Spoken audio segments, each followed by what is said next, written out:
Bien le bonsoir tout le monde. J'espère que vous allez bien, j'espère que le son est pas trop mal parce que j'écoutais un peu le retour du waiting, c'était pas foufou, donc voilà, j'espère que vous allez bien, n'hésitez pas à me le dire dans le chat. Plusieurs petites annonces, déjà je ne serai pas tout seul ce soir, même si là vous me voyez tout seul, il y a eu un petit retard des bouchons sur la route. Voilà, donc mon compère Timo arrive tranquillement.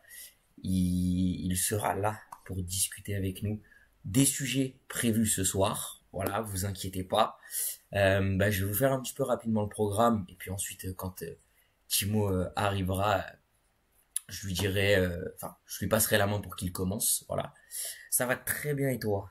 Malgré la défaite des Pacers cette nuit contre OKC, voilà, j'espère que ça va quand même. Il y a encore un très grand chai, mais ça on en reparlera un peu plus tard. Donc au programme, pour vous annoncer, première partie, grosse partie, vous le voyez écrit avec l'overlay, actualité, débat, distinction individuelle, NBA BO, BO pour le ballon d'or au football et NBA, donc toutes les distinctions, MVP, coach de l'année, sixième homme de l'année, rookie de l'année, MIP, et j'ai l'impression d'en oublier un, mais c'est pas grave, d'ici là, je l'aurai retrouvé. Et ensuite, on enchaînera, et vous le verrez puisque l'overlay changera à ce moment-là, avec justement la partie, comment ça s'appelle, sur la reprise des championnats du monde footballistique. Voilà, puisque du coup c'est un peu les sujets principaux. On sait que la trêve internationale vient de se terminer, vient de se clôturer avec la Ligue des Nations. Donc là maintenant l'objectif c'est de pouvoir enchaîner et discuter tranquillement de tout ce qui est en train de se passer. Donc voilà. En tout cas, je lis donc tu me dis oui t'inquiète franchement je regrette même pas cette défaite, on a fait ce qu'on a pu. Bah c'est vrai que bon en même temps OKC c'est quand même très très solide en ce moment. Donc on va voir un petit peu ce que ça donne. Là si vous me voyez pour ceux qui sont déjà là, regardez mon téléphone rapidement, c'est pour avoir justement des nouvelles et espérer que il n'y a pas eu d'autres emmerdes. Voilà. Hop les parce que du coup j'aimerais bien éviter que non plus il n'est pas, voilà, les accidents causent des bouchons, mais j'aimerais bien que lui n'en ait pas et arrive tranquillement sain et sauf. Je vois que vous êtes déjà 4 en ce début de live. Écoutez, ça fait plaisir de vous voir. Pour ceux qui ont l'habitude d'être là, mais ça je le redirai quand Timo arrivera, pour ceux qui ont l'habitude d'être là, vous avez remarqué qu'il y a quelque chose de nouveau dans le chat, même sur la chaîne. Vous avez une possibilité maintenant. C'est tout bête. Mais ça y est, on a enfin passé, j'en avais déjà parlé jeudi en fin de live, pour ceux qui étaient encore là, mais on a pu passer affilié sur Twitch, ce qui fait qu'aujourd'hui vous avez le droit de vous abonner à notre chaîne. Je me rappelle que certains au tout début, ça remonte maintenant quand même à bientôt 2 ans, 1 an et demi, ouais, bientôt 2 ans même. Du coup, certains amis, certaines personnes présentes avec nous en live nous demandaient quand est-ce qu'ils pourraient se sub. Et bah, aujourd'hui, vous pouvez. Voilà. C'est toujours sympa. Vous avez le droit de vous sub et de nous soutenir. Bien évidemment, on vous demande pas, hein. C'est à vous de le faire si vous pouvez, si vous voulez nous accompagner dans toute cette aventure. Voilà, moi en tout cas déjà on vous remercie même d'être là tout simplement. Donc ouais, là je suis un peu obligé de combler le trou parce que j'ai pas forcément envie de lancer les débats sans mon cher compère. Mais finalement, je pense que je vais à moitié les lancer. En tout cas, on peut peut-être discuter des actualités un peu plus sport. Je vais aller regarder un petit peu tout ce qui s'est passé aujourd'hui, histoire de combler un peu ce manque au début, hein, puisque voilà, c'est la première fois que là je me retrouve à devoir attendre quelqu'un. Hein, c'est pas facile. C'est cette expérience, le faire tout seul. Je l'ai fait. Bon, j'étais pas vraiment tout seul, mais voilà. Alors, on va parler un petit peu d'abord actualité globale. Après, on va parler un peu foot, mais foot, on se le gardera surtout pour la fin. Voilà. Du coup, il y a eu la NBA cette nuit, on en a parlé. Il y a eu quelques résultats importants. On a vu que du coup, Boston a gagné cette nuit, Oklahoma a gagné cette nuit, les Lakers ont gagné cette nuit, Dallas a gagné cette nuit, et puis il y a aussi eu le Miami, Brooklyn et Orlando. Donc voilà, globalement sur la plupart des matchs, c'était des matchs qui étaient assez logiques en termes de résultats finaux. Euh, pour ceux qui suivent la NCAA, moi j'ai passé une excellente soirée hier. Si ceux qui me suivent personnellement et qui me côtoient, vous savez que j'ai des chouchous. Euh, Paige, alors je vais pas me tromper, c'est Buckers, je sais plus exactement le nom de famille, et Hailey Van Lith au niveau de la NCAA féminine, et puis bien évidemment Cooper Flag en NCAA masculine avec aussi l'équipe d'Arkansas. Donc quand je dis ces joueuses, du coup, Paige c'est pour Yukon du côté féminin, Hailey Van Lith c'est pour TCU côté féminin, et puis bien évidemment, bah, Cooper Flag c'est pour Duke côté masculin. Arkansas était sorti au tour précédent, mais du coup sur ce tour-là, bah, j'ai Duke qui s'est qualifié cette nuit contre Alabama et donc qui jouera le Final Four de la March Madness. Donc voilà, dans les 4 meilleures facs du pays. En tout cas, je suis très très heureux. Ensuite, on aura du coup TCU et du coup UConn qui se sont qualifiés là pour l'Elite 8. Donc pour les derniers... comment ça s'appelle pour les dernières... du coup les 8 dernières, donc juste avant le Final Four, que je me trompe pas, je suis en train un peu de m'emmêler les pinceaux. Mais voilà, en tout cas c'était une très bonne soirée niveau basket pour moi.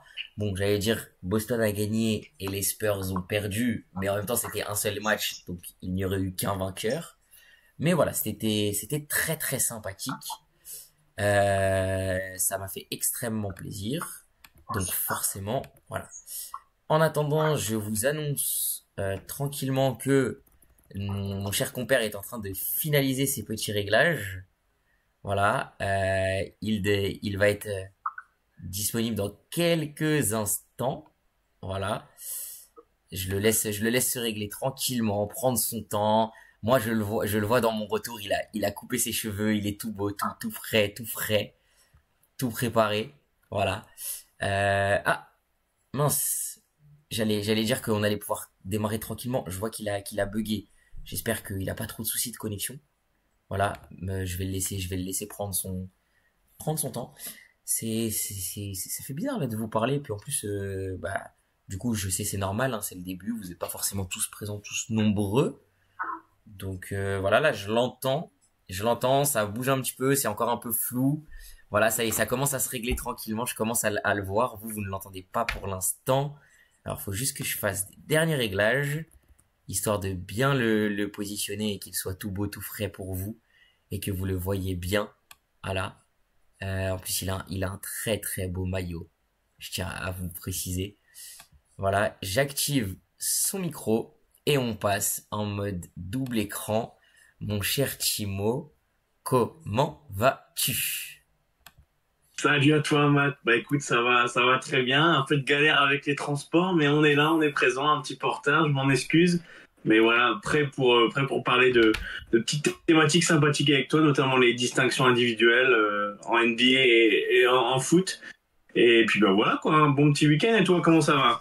Eh ben écoute, ça va très bien. Alors juste petit truc au niveau visuel, si tu as moyen de te reculer légèrement, parce que du coup j'ai été dans l'obligation de zoomer un peu ta caméra pour que on te voit quand même assez Ouais, bien. ouais. Parfait, voilà, et te décaler du coup si je ne me trompe pas sur ta droite, c'est un tout petit cran. Voilà. Oh, tu es parfait. C'est nickel. On peut démarrer tranquillement.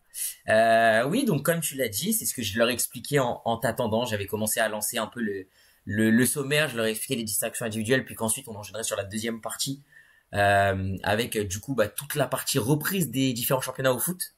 Voilà, puisque Oui. on a vécu la trêve internationale avec la qualification de l'équipe de France pour une fois au tir au but contre la Oui. Croatie en Ligue des Nations. Donc voilà, l'objectif c'était de pouvoir revenir un peu plus sur les championnats et donc ce qu'on attend puisque bah la semaine prochaine directement on réenchaîne avec des gros calibres avec la Ligue des Champions pour les clubs encore qualifiés ou même l'Europa League hein, bien évidemment. J'ai d'ailleurs derrière moi le maillot de Bilbao qui joue bien évidemment l'Europa League en espérant pouvoir aller jouer la finale chez eux. Donc Bah on voilà. l'espère, hein.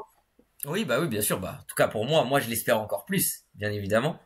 Ah Mais bah voilà. oui. Donc, non, moi, de mon côté, ça va bien, ça va bien. On se porte bien. Et du coup, bah, je referai l'annonce plusieurs fois, mais je te la refais parce que là, t'es avec moi. Donc, c'est bien, parce que toi, tu l'as peut-être pas eu si t'as pas écouté le début de live, si t'as pas pu, parce que, bah, forcément, avec les galères. Voilà. Ouais. Si tu regardes le chat, puisque si tu regardes le retour, tu vois qu'il y a une petite Oui. nouveauté par rapport aux dernières fois. Euh, Oui. Nous C'est avons vrai. passé la possibilité d'affiliation. Voilà. Et donc, nous avons aujourd'hui la possibilité d'avoir des subs. Donc, les gens peuvent s'abonner pour nous soutenir. Et ça, c'est un grand bonheur. Comme je l'ai dit, bah voilà, c'est à Oui, hauteur de vos moyens. Faites-le si vous pouvez.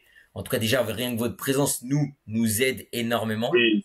Surtout que maintenant, en fait, alors c'est un peu chiant pour vous, mais vous allez avoir des pubs aussi à des moments pendant les lives. Hein. 3 minutes de pub pour 1 heure de visionnage, ça va, c'est un ratio Ça encore va. tranquille. Mais du coup, voilà, donc ouais, déjà nous, ça nous aidera le fait que vous soyez présents. Donc là, je vois que vous êtes à peu près 4, etc. N'hésitez pas à rameuter vos familles, à rameuter vos proches, à envoyer les messages à vos potes, parce que le sujet du soir va peut-être y avoir du sang. Même si Ah oui, un des débats en particulier, on ne s'attardera pas énormément dessus, puisque on l'a déjà fait en live la dernière fois, on avait pris pas mal de oui, temps dessus. On reviendra juste pour donner nos deux avis qui étaient similaires dans mes souvenirs et voir si ça a changé oui. depuis. Parce que c'est vrai que les performances des deux peuvent faire pencher la balance de soir en soir. Donc c'est du très très haut niveau. Donc là, moi en même temps, comme je disais, je vérifie un petit peu. Je finis juste sur l'actualité sportive pour parler un peu du rugby à 7. Ouais. Il y avait le tournoi d'Hong Kong. Les Françaises, malheureusement, n'ont pas réussi à aller chercher une médaille et donc on finit quatrième de ce tournoi. À l'inverse des Français qui, eux, sont allés jouer la finale, mais malheureusement ont buté sur les Argentins. Oui, Des Argentins très très en forme. Troisième tournoi remporté oui, consécutif. 16 matchs d'affilée sans défaite. Et puis le fait de match, c'est à 0-0 le carton jaune pris par les Français, qui les a mis très oui, très mal. Et derrière, en fait, on a encaissé un 12-0 parce qu'en plus d'avoir encaissé un essai, au lieu de récupérer le renvoi, on a fait une faute idiote sans ballon et donc du coup, on a oui. rendu la balle aux Argentins. Donc voilà. En tout cas, c'est un peu fini pour le point en t'attendant. Voilà, j'ai fini Oui. tout juste le point d'actualité. Et puis, bah, mon cher Timo, je vais te laisser lancer les hostilités, choisir dans quel ordre tu souhaites faire toutes ces récompenses individuelles. On va bien évidemment commencer par la NBA pour avoir le ballon d'or en transition Oui. avec la suite. Je suis d'accord avec toi. On va commencer par l'NBA. Effectivement, on en a parlé en live il y a peu de temps. Ça avait d'ailleurs provoqué un débat assez véhément entre chaque camp. Parce qu'il faut parler de camp dans cette lutte pour le MVP. Il y a clairement les pro Jokic et les pro SGA.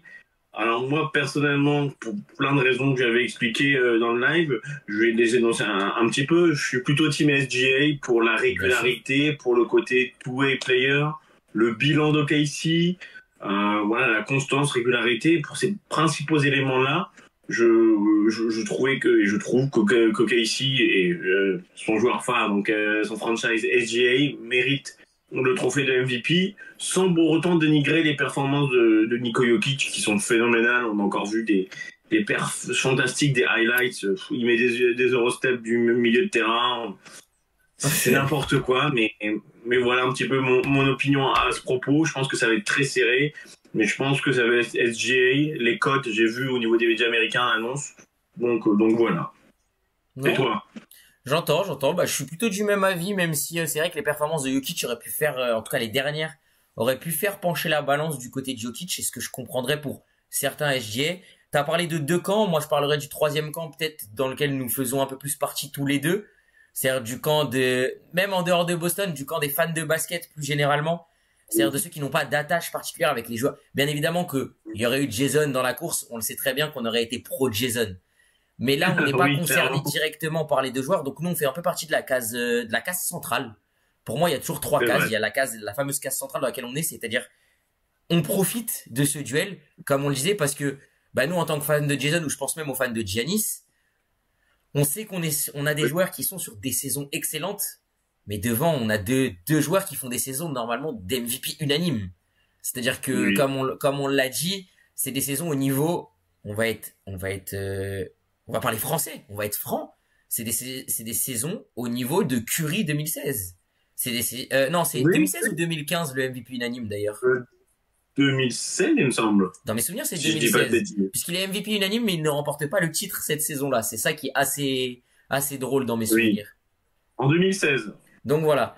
Donc en vrai, pour moi, on est sur des saisons de ce calibre-là avec les deux. Ouais, voilà, dans le chat, on nous confirme aussi 2016. Pour moi, on est sur des saisons de ce calibre-là, quand il tape le record. Ouais, bah c'est Oui. ça. Le fameux 73-9 et au final, il ne gagne pas le titre à la fin. Mais en tout cas, voilà, on est sur des saisons comme ça, donc j'ai envie de dire que peu importe lequel des deux l'emportera, bah nous, ça ne nous fera pas mal de voir l'un des deux Non. l'emporter. Maintenant, il est vrai que bah je pense que tu as tout dit par rapport à SGA. On va quand les membres du chat arriveront et voudront en parler, on reviendra sur le débat du MVP, mais nous on va enchaîner Oui, sur la suite parce qu'on en a déjà bien parlé.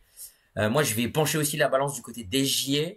Alors, non pas comme certains pourraient le penser par rapport à un bashing Jokic, comme on a pu avoir un bashing LeBron à une époque, mais plus dans le sens où je veux souligner la performance d'SGA à 33 points de moyenne quand même, c'est quand même oui, exceptionnel. Mais c'est pas juste 33 points de moyenne et genre un rebond, une passe. C'est du oui, complet. Alors oui, il est pas au niveau d'un Jokic qui tourne en triple-double de moyenne. Il est même pas forcément au niveau non plus d'un Giannis ou d'un Jason en termes je parle de stats complètes. Mais malgré tout, il est à 33 points. Donc même s'il est qu'à 6, 7, 6 passes, 7 rebonds ou ce genre de choses, bah, c'est totalement au niveau, on va être très honnête, c'est totalement au oui, niveau de, de Jokic qui est en triple-double pour moi en tout cas. Donc voilà, au niveau oui, oui, statistique, oui. pour moi les deux joueurs se valent. Et donc comme tu l'as si bien souligné, j'ai envie de souligner le côté qui soit très valuable et qui l'envoie son équipe très très haute dans le classement. Parce que Oui. c'est bien beau d'être premier, mais quand t'es premier avec cette avance-là, ça fait déjà un petit moment qu'ils sont assurés d'avoir la première place de la conférence. On ne parle même pas de la première, on ne parle même pas d'une place en playoff. On parle vraiment du Oui, titre oui. de la conférence Ouest. Donc à ce niveau-là, c'est vrai. En plus, en rajoutant, comme tu l'as si bien dit, le côté two-way player, c'est quelqu'un qui tourne quasiment à deux contre ou deux styles de moyenne.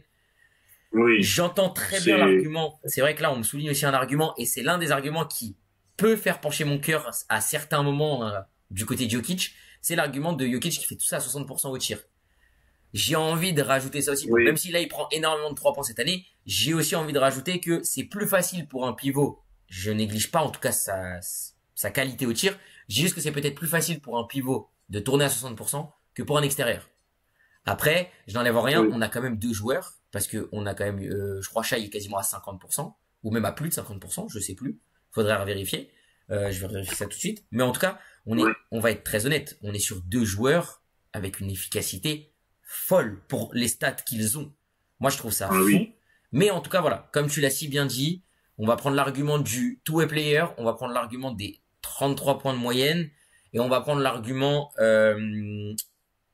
du coup du valuable à tel point que son équipe est loin devant dans la conférence. Donc, on va être honnête, voilà. Pour les pourcentages, du coup, il est à 52% au tir et Jokic est à 57,4. Là, par contre, où je te rejoins, c'est qu'on a quand même un Jokic qui tourne à 41,2% à 3 points. En prenant oui, quasiment 5 par match. À l'inverse, SGA en prenant quasiment 6 par match est à 37,2%. Là où en comparaison, on va oui, parler un petit peu des deux joueurs dont on a parlé, Jason et Giannis. Bon, Giannis est à 18%, mais il prend moins d'un 3 points par match. Donc, on va dire que le oui, 18% n'est pas forcément très représentatif. À l'inverse, on a quand même un Jason, et c'est un peu ça qui me surprend, c'est de voir par exemple un Jason qui a 10 tirs à 3 points par match et qui tourne à 35% de moyenne. Je trouve que pour un si gros volume, c'est pas fou, mais c'est pas si non. mauvais que ça, parce que le volume est énorme. On se rend pas compte pour un joueur de ce calibre. Ouais, je suis d'accord. Donc Totalement voilà. d'accord. C'est mid, on va dire. C'est ça. Et donc ouais, pour reprendre un peu les stats, il est quand même à entre guillemets 3 stocks de moyenne par match quasiment, dans le sens où il est à 1,7 interceptions par match et il est à un bloc par match. Mister comment ça s'appelle? Mince, j'ai oublié son nom. Mister SGA. Voilà, on parle du Et- MVP enfin de mon MVP quand ouais, même et j'en oublie son nom. notre ami, ouais. C'est triste. Mais donc je dis ouais surtout qu'il aime bien prendre des tirs de merde. Jason, bah on l'a encore vu hier. Hier il fait un très très bon début de match. Il commence, il est à 3 Oui, sur 3 au tir. Puis d'un seul coup il est à 3 sur 6. Tu fais Jason, oh, il se passe quoi là? Donc voilà. Et ben on peut clôturer je pense sur le MVP. Les gens quand ils arriveront dans le chat s'ils veulent nous souligner leur MVP, ce sera oui. avec grand plaisir. On le rappellera à chaque fois qu'on passe à un nouveau trophée. Je te laisse choisir la suite. Je ne sais pas ton cœur penche du côté de quelle récompense.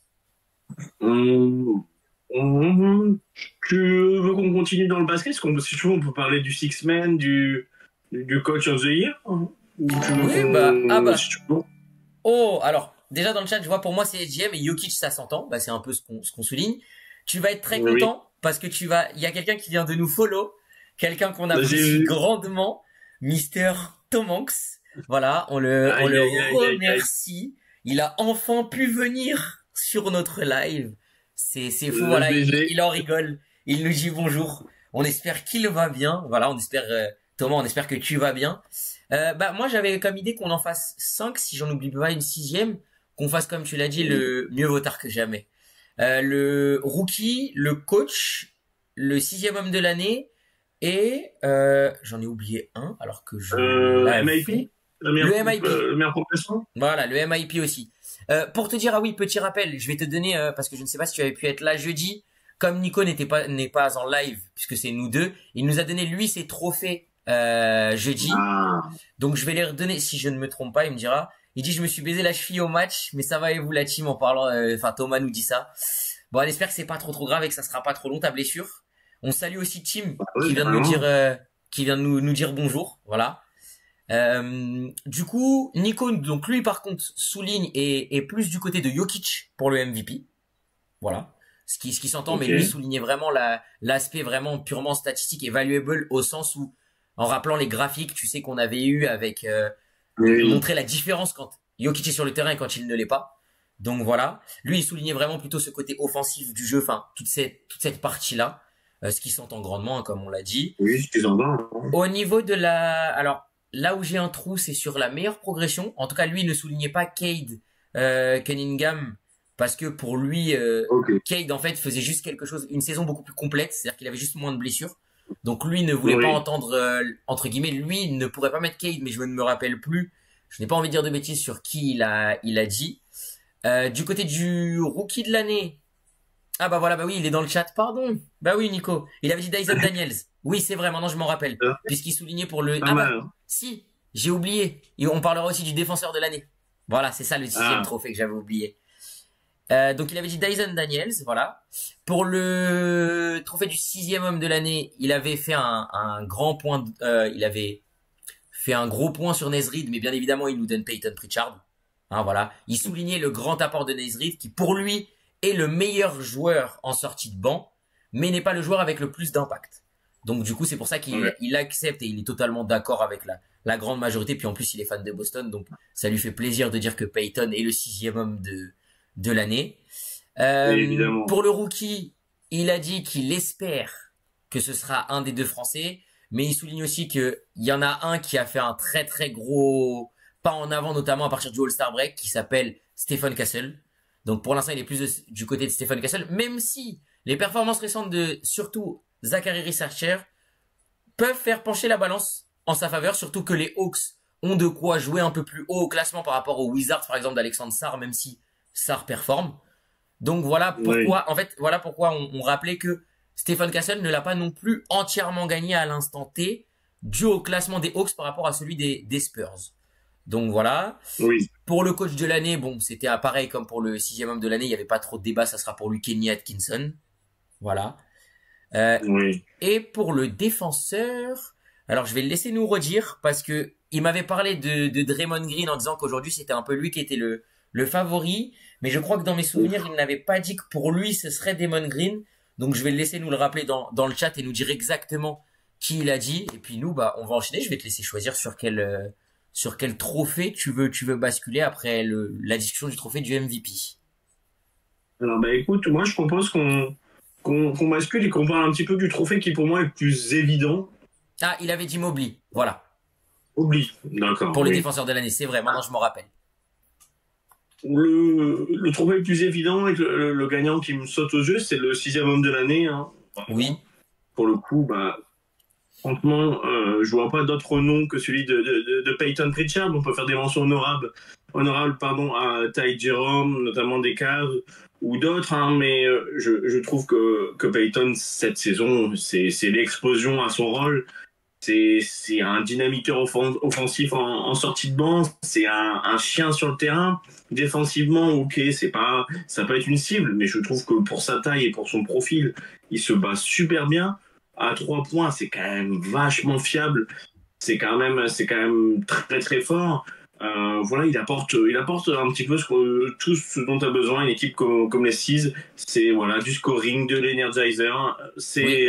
C'est une saison voilà, a vraiment affiché très très haut dans les standings du sixième homme. Et je pense que sans trop de débats et sans trop de contestation, je pense que Peyton va le Bien sûr. remporter.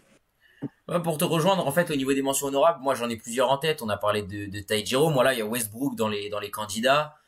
Moi j'ai envie de parler Ouais. de Nasrid parce qu'il faut pas oublier aussi tout l'apport de Nasrid qui pour moi est le meilleur intérieur en sortie de banc sans débat cette saison. Oui, Voilà, c'est le meilleur sixième homme intérieur pour entre guillemets donner un petit peu, tu vois, une petite précision. Mais pour moi, ce n'est pas le meilleur sixième homme, en tout cas qui a le plus d'impact. Voilà, on oui, l'a si bien dit, Peyton, est quasiment sans débat hein, quand on écoute les discussions sur les différents réseaux, les oui. différents analystes. Il n'y a pas grand monde qui remet en cause le potentiel sixième homme de Peyton Pritchard. Non. Dans les mentions honorables aussi, moi j'aurais envie de mettre TJ McConnell, qu'il ne faut pas oublier du côté des Pacers, qui est très souvent, en fait, pour Oui, moi c'est le Peyton Pritchard des Pacers. Je sais que mon camarade dans le chat pourra très très bien en parler on a énormément débattu sur le rôle de TJ, qui est, pour moi, je trouve très très souvent oublié aussi dans ces discussions-là. Alors que pourtant il a tout du oui, candidat aussi à ce trophée. Et en fait, c'est un petit peu, s'il n'y avait pas eu Peyton, ou en tout cas un Peyton à ce niveau-là, il y aurait eu un très très gros débat sur le sixième homme. On aurait été dans une discussion où on aurait pu avoir 5 6 noms. Si je ne me trompe pas, c'était oui. DeAndre Hunter qui était dans les discussions avant son transfert aux Cavs aussi. Aussi, oui, exactement. Oui, Donc, c'est vrai. en tout cas, c'était le candidat le plus direct à Peyton au début de saison, jusqu'à ce qu'il soit transféré. Du coup, il joue beaucoup plus en tant que titulaire, ce qui a un peu C'est cassé ça. sa possibilité, voilà, d'être sixième homme. Donc, non, honnêtement, oui, t'as raison. Pour moi, c'est peut-être le trophée avec le moins de discussion possible, si ce n'est le coach de l'année. Voilà, je dis ouais, TJ Connell va le gagner un jour, mais cette année, c'est Peyton Pritchard pour sûr aussi. Donc voilà, il nous rejoint. En fait, on est un peu sur une saison où je me pose la question de même si c'est déjà arrivé d'avoir un sixième homme unanime. Je ne me rappelle plus. Euh, Ah, très bonne question. Je vais aller regarder ça. Parce que pour moi, là, cette année, on est potentiellement sur une saison de Peyton où c'est un sixième homme quasiment unanime. Hein. On aura peut-être une possibilité de l'avoir en unanime, en tout cas. Moi, c'est la manière dont je vois globalement les choses. C'était pour ça que je me posais la question. Et par contre, pour nous, on mange très très bien. Parce qu'en l'espace de 2 3 ans, ce sera notre deuxième trophée de sixième homme. Après le trophée de Malcolm Brogdon. Oui, c'est vrai. Donc, Malcolm, ah, il y a la question de est-ce que Harden l'avait pas fait? Bah, c'est justement ça que Chimo est en train je de chercher. suis en train de regarder. Parce que il est vrai que le Euh, dernier MVP, on se rappelle tous, du coup, bah, comme on l'a dit, de Curry 2016. Mais c'est vrai que sur la partie des autres trophées, j'ai pas forcément les unanimes en tête. Je sais même pas s'il y en a même eu. Peut-être qu'il y a des trophées où il y en a jamais eu. Je ne sais pas du tout. alors, de ce que je vois, apparemment, il y en aurait pas eu. Je suis en train de vérifier pour le barbu, D'accord. Très bien. Et mais ben, non, non, il y en a pas eu. je lis dans le chat, il y a trop de haters de Boston, impossible qu'un Celtics soit unanime. Bah, on espère que Peyton fera mentir ses statistiques.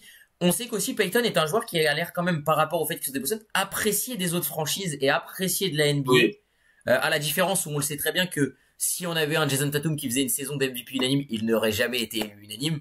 Mais ça, c'est un autre débat et on n'en parlera pas là. Mais pour moi, Peyton, c'est un peu un joueur comme Luke Cornett ou Sam Hauser. C'est des joueurs qui sont, je oui, trouve, très appréciés dans les différentes communes hors Celtics. C'est assez surprenant d'ailleurs pour moi, mais en tout cas voilà, on verra bien. Il y a un monde où, bien évidemment, Nico, tu as raison, hein, et trop de haters feront que Peyton ne sera pas unanime. Mais en tout cas voilà. Moi, j'ai envie de te proposer de passer au suivant, où je pense qu'on peut aussi avoir un oui, autre trophée unanime, qui est celui dont on a parlé, c'est le trophée du coach de l'année. Pourquoi je dis oui, unanime? Parce que même si, alors si je me trompe pas, c'est toujours Denio qui est sur le banc du Thunder. oui, tout à fait, Mais même, Marc, oui, même si le Thunder fait une saison oufissime, on savait que le Thunder était promis à une saison de ce niveau-là. Moi, je pense oui, que, je dirais pas qu'il sera unanime, parce que je comprendrais que des gens mettent Denio, mais ça ne m'étonnerait pas s'il l'était, au vu de la saison que fait Kenny Atkinson avec les Cavs, parce qu'il a envoyé les Cavs sur une autre planète. Il y a de très fortes chances que les Cavs finissent avec une saison à 60 victoires. C'est juste oui, énormissime. Il y a Bickerstaff aussi aux Pistons. J'ai j'ai envie de dire que peut-être le problème des Pistons, c'est justement d'avoir des Cavs aussi forts en fait cette année. Euh, je pense que si on n'avait pas eu des Cavs, même si voilà il y a 3 fois plus de wins comme tu le dis si bien Nico, je pense que si on n'avait pas eu des Cavs aussi forts cette année, il y aurait un vrai débat entre Daigneault et Bickerstaff. Oui, oui, Moi, je suis je plutôt veux, d'accord. bah justement, je veux bien ton avis parce que moi, par exemple, je le donne sans contestation à Kenny Atkinson. Mais j'entends que des gens veuillent le donner à d'autres. Voilà. Ah, moi, je suis plutôt d'accord sur le fait de donner à Atkinson, mais je pense que ça va être beaucoup plus serré qu'on ne le pense parce que, mine de rien, Marc Daigneault, c'est quand même extrêmement fort. Alors oui, c'est pas le même effectif, la dynamique était déjà là l'année dernière pour OKC, il y avait déjà une bonne base, mais c'est quand même fantastique quand on regarde le bilan d'OKC. Ils sont sur une saison où potentiellement, là, s'ils finissent invaincus à 70 victoires quand même, Oui, donc c'est quand même fantastique. L'intégration des recrues telles que Caruso, Hartenstein, c'est superbement fait. Euh, j'ai vu que c'était avec les six justement une des meilleures équipes all-time à l'extérieur cette saison. oui, Donc c'est quand même quelque chose qu'il faut pas négliger non plus. Donc pour tous ces aspects-là, je serais même limite pas choqué qu'il le donne à Degno. Je pense que c'est non, bien Atkinson sûr. qui va l'avoir pour l'upgrade dont font preuve les Cavs. Mais malgré tout, Degno va être dans la conversation fort. Atkinson, voilà, les Cavs transformés, il a recentré le jeu un petit peu plus autour de Mobley. Il l'utilise très bien, c'est très collectif, c'est beau à voir jouer les Cavs, il faut le reconnaître. Mais voilà, je pense que ce sera Atkinson, mais d'une courte tête devant Degno. J'entends et je pense que je suis plutôt d'accord. Quand je disais dans le sens unanime, c'est que pour moi, au vu de ce qu'a proposé Atkinson, de comment Atkinson a révolutionné le jeu des Cavs, Oui, si on est un minimum objectif, pour moi, ça serait l'unanimité. Mais bien évidemment que c'est un peu comme pour SGA et Jokic, c'est-à-dire que on est potentiellement oui, sur des oui. saisons de coach qui devraient être coach de l'année unanime, mais ils nous font ces saisons en Oui. même temps, ce qui fait que forcément, il y aura un débat jusqu'au bout. Mais en tout cas, c'est un débat qui pour moi est moins marqué. C'est-à-dire que pour moi, Atkinson a quand même un avantage par rapport, par exemple, à ce qu'on disait avec SGA et Jokic, où là, on est plus sur un duel vraiment où, je sais, jusqu'à la remise du trophée, jusqu'à ce qu'on annonce le résultat, on ne saura pas qui l'aura. Oui, Voilà. oui, Donc, à la différence du coach où je pense que le monde du basket et le monde de la NBA commencent à se préparer au fait que ça sera très certainement Atkinson, mais que, bien évidemment, Daigneault, et oui. même, j'ai envie de dire, si Bickerstaff est nommé, ça ne me surprendrait pas pour moi, ce sont les trois finalistes. Oui, oui, je pense, sans aucun débat, c'est les trois qui se détachent. Je ne vois pas d'autres profils. Voilà, il y a des mentions honorables, mais je pense que les trois qui se détachent, c'est ces trois qu'on vient de citer. Donc voilà. Ceux qui arrivent dans le chat, n'hésitez pas à nous donner du coup vos MVP, vos sixième hommes de l'année et vos coachs de l'année. Voilà pour ceux qui n'ont pas pu être présents depuis le début là sur la partie des débats parce qu'on a commencé par ces trois là. On va rentrer du coup dans des trophées un peu plus contestés. Je te propose peut-être de passer au trophée du défenseur de l'année et je te laisse commencer pour le Oui. défenseur de l'année si ça te va.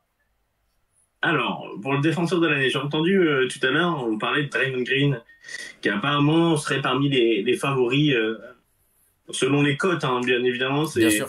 C'est ce qui se dit dans les médias US. Moi, je suis absolument pas d'accord. Alors, en dehors du fait que je hais de toute mon âme Draymond Green, je- même si je fais preuve de recul et d'objectivité, Draymond Green ne mérite pas le trophée de défenseur de l'année. C'est un excellent joueur, un excellent défenseur, mais sa saison ne vaut pas le trophée de meilleur défenseur de l'année.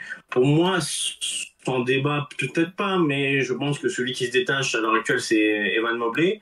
Et je trouve que c'est plutôt mérité. Il est toujours dans la discussion depuis déjà 2 ans, je pense quand même, en tant que défenseur. C'était plus offensivement que ça avait du mal. Oui. Mais défensivement, Evan Mobley, c'est fantastique, c'est très fort, c'est une force de dissuasion fantastique. Voilà, dans le périmètre, ça tient la route très fort. Voilà, ça switch, c'est franchement, le défenseur moderne. Evan Mobley, moi j'adore ce joueur et je pense qu'ils veulent l'avoir et voilà, personnellement, je suis d'accord et je propagande pas, mais je pense fort que ce sera lui. Et une petite mention spéciale quand même, Dyson Daniels, la saison qu'il fait, c'est quand même fantastique. Hein. Si on peut parler de guard, en général, la moyenne d'interception par match, je l'ai plus en Quasiment tête, mais elle 3. est phénoménale. Même la défense dans le périmètre, hein, c'est fantastique. Quand je vois de qui il s'est inspiré, ça me fait plaisir et je comprends mieux Forcément. pourquoi. J'ai vu qu'il s'inspirait beaucoup de Marcus Smart et voilà, de sa défense, son type de défense. Et ça me fait doucement rire parce qu'apparemment, Marcus Smart est un défenseur sur le côté qui ne méritait pas son DPI, mais ça, c'est un autre débat. Mais voilà, Evan Mobley et Dyson Daniels en mention honorable. Après, il y a d'autres profils. Jaren Jackson Jr., c'est très fort, mais un peu en dessous. Mais voilà, Evan Mobley pour moi. Et toi? Je comprends. Alors en fait pour moi Draymond Green est peut-être le meilleur défenseur depuis le All-Star Game, mais pour moi c'est pas suffisant pour lui Oui, donner le trophée du défenseur de l'année parce que on l'a vu avant l'arrivée de Jimmy Butler, les Warriors, c'était vraiment en dents de scie. Ça performe énormément depuis l'arrivée de Jimmy Butler et il est vrai. Et là on va être très objectif. Pour moi Draymond Green est oui, peut-être le meilleur défenseur depuis le All-Star break. Ça, moi, oui, je suis d'accord. en tout cas de mon point de vue, c'est ça. Sur l'année. Ben moi je trouve qu'il y a débat entre Mobley et Dyson Daniels. Mais je vais le donner à Mobley pour une seule et unique raison, le bilan défensif de leur équipe. En fait, malheureusement pour Dyson Daniels, son équipe est beaucoup trop faible, je vais mettre des guillemets, dans la globalité des statistiques défensives et dans le jeu qu'on ressent défensivement. Parce Oui, que bah, il faut avouer, les Hawks, c'est une équipe qui, c'est d'ailleurs pour ça qu'il est à quasiment 3 interceptions par match, c'est une équipe qui anticipe beaucoup. Le problème, c'est que du coup, bah, quand tu anticipes trop, si tu te fais prendre, tu te fais prendre. Et le problème, c'est qu'ils se font prendre assez oui, souvent. Parce que Dyson Daniels est peut-être très fort, mais le reste de l'équipe ne l'est pas autant que lui. Donc, j'ai envie de dire que pour moi, c'est ce qui me fait pencher en la faveur d'Evan Mobley. Maintenant, il y en a oui. un autre à ne pas oublier pour moi. Malheureusement, je pense qu'il ne sera pas dans les 3 finalistes parce que je pense que les finalistes seront Green, Mobley et comment ça s'appelle Daniels. et Daniels. Mais oui, il y en a. Bah du coup, tu parlais de Jared Jackson Jr. Mais pour moi, il est très fort défensivement, mais il est pas au niveau d'une saison DPOY. Mais moi, je pense à Lou Dort. Oui, Lou Dort, oui, je vois quand on en regarde chat. les Oui, statistiques des joueurs qui jouent face à lui, par exemple, on va prendre Luka Doncic qui tourne à 27 points de moyenne, même plus, je crois, 28. Quand il joue contre Lou Dort, contre KC, il a tourné à 16 points de moyenne ou 15 points de moyenne. Le pire, c'est Donovan Mitchell qui tourne à 25 points de moyenne, 24 points de moyenne, qui contre KC a tourné à 9 points de moyenne. Et on sait très bien que sur ces joueurs-là, Lou Dort, il n'y est pas pour rien. Donc, oui, je dis Dort, mais c'est Dort, à chaque fois je prononce un Z, je sais pas pourquoi, mais c'est Lou Dort dans mes souvenirs. Mais en tout cas, voilà, moi oui. j'ai envie de dire que il ne faut pas l'oublier, mais j'ai bien peur qu'avec la fin de saison en fanfare de Draymond Green, il ne fasse pas partie des finalistes. Ce qui ne me choquerait pas non plus de voir Green parmi les trois, parce qu'il est tellement fort et solide sur cette fin de saison que malgré tout, bah ça permet de rentrer en compte et on l'a vu, des joueurs qui finissent très bien, ça leur permet parfois de gagner des trophées quand ils étaient un peu suffisants. Oh là là, c'est magnifique. On a le premier abonnement de notre histoire. Waouh. Voilà, je lis, c'est Shibouré si je me trompe pas. Voilà, merci à lui. Il s'est abonné au niveau 1, donc il me dit c'est vrai par rapport à ce qu'on dit. Merci beaucoup. Il dit oui c'est vrai sur Lou Dort. Pourquoi pas. Je vois aussi Andrew Nerbad aurait pu y être avec ses statistiques 1 contre 1, mais pareil c'est ce qu'on disait. Le problème c'est qu'on connaît les Pacers et leur réputation de pas si forte défense, même si c'est beaucoup mieux cette année.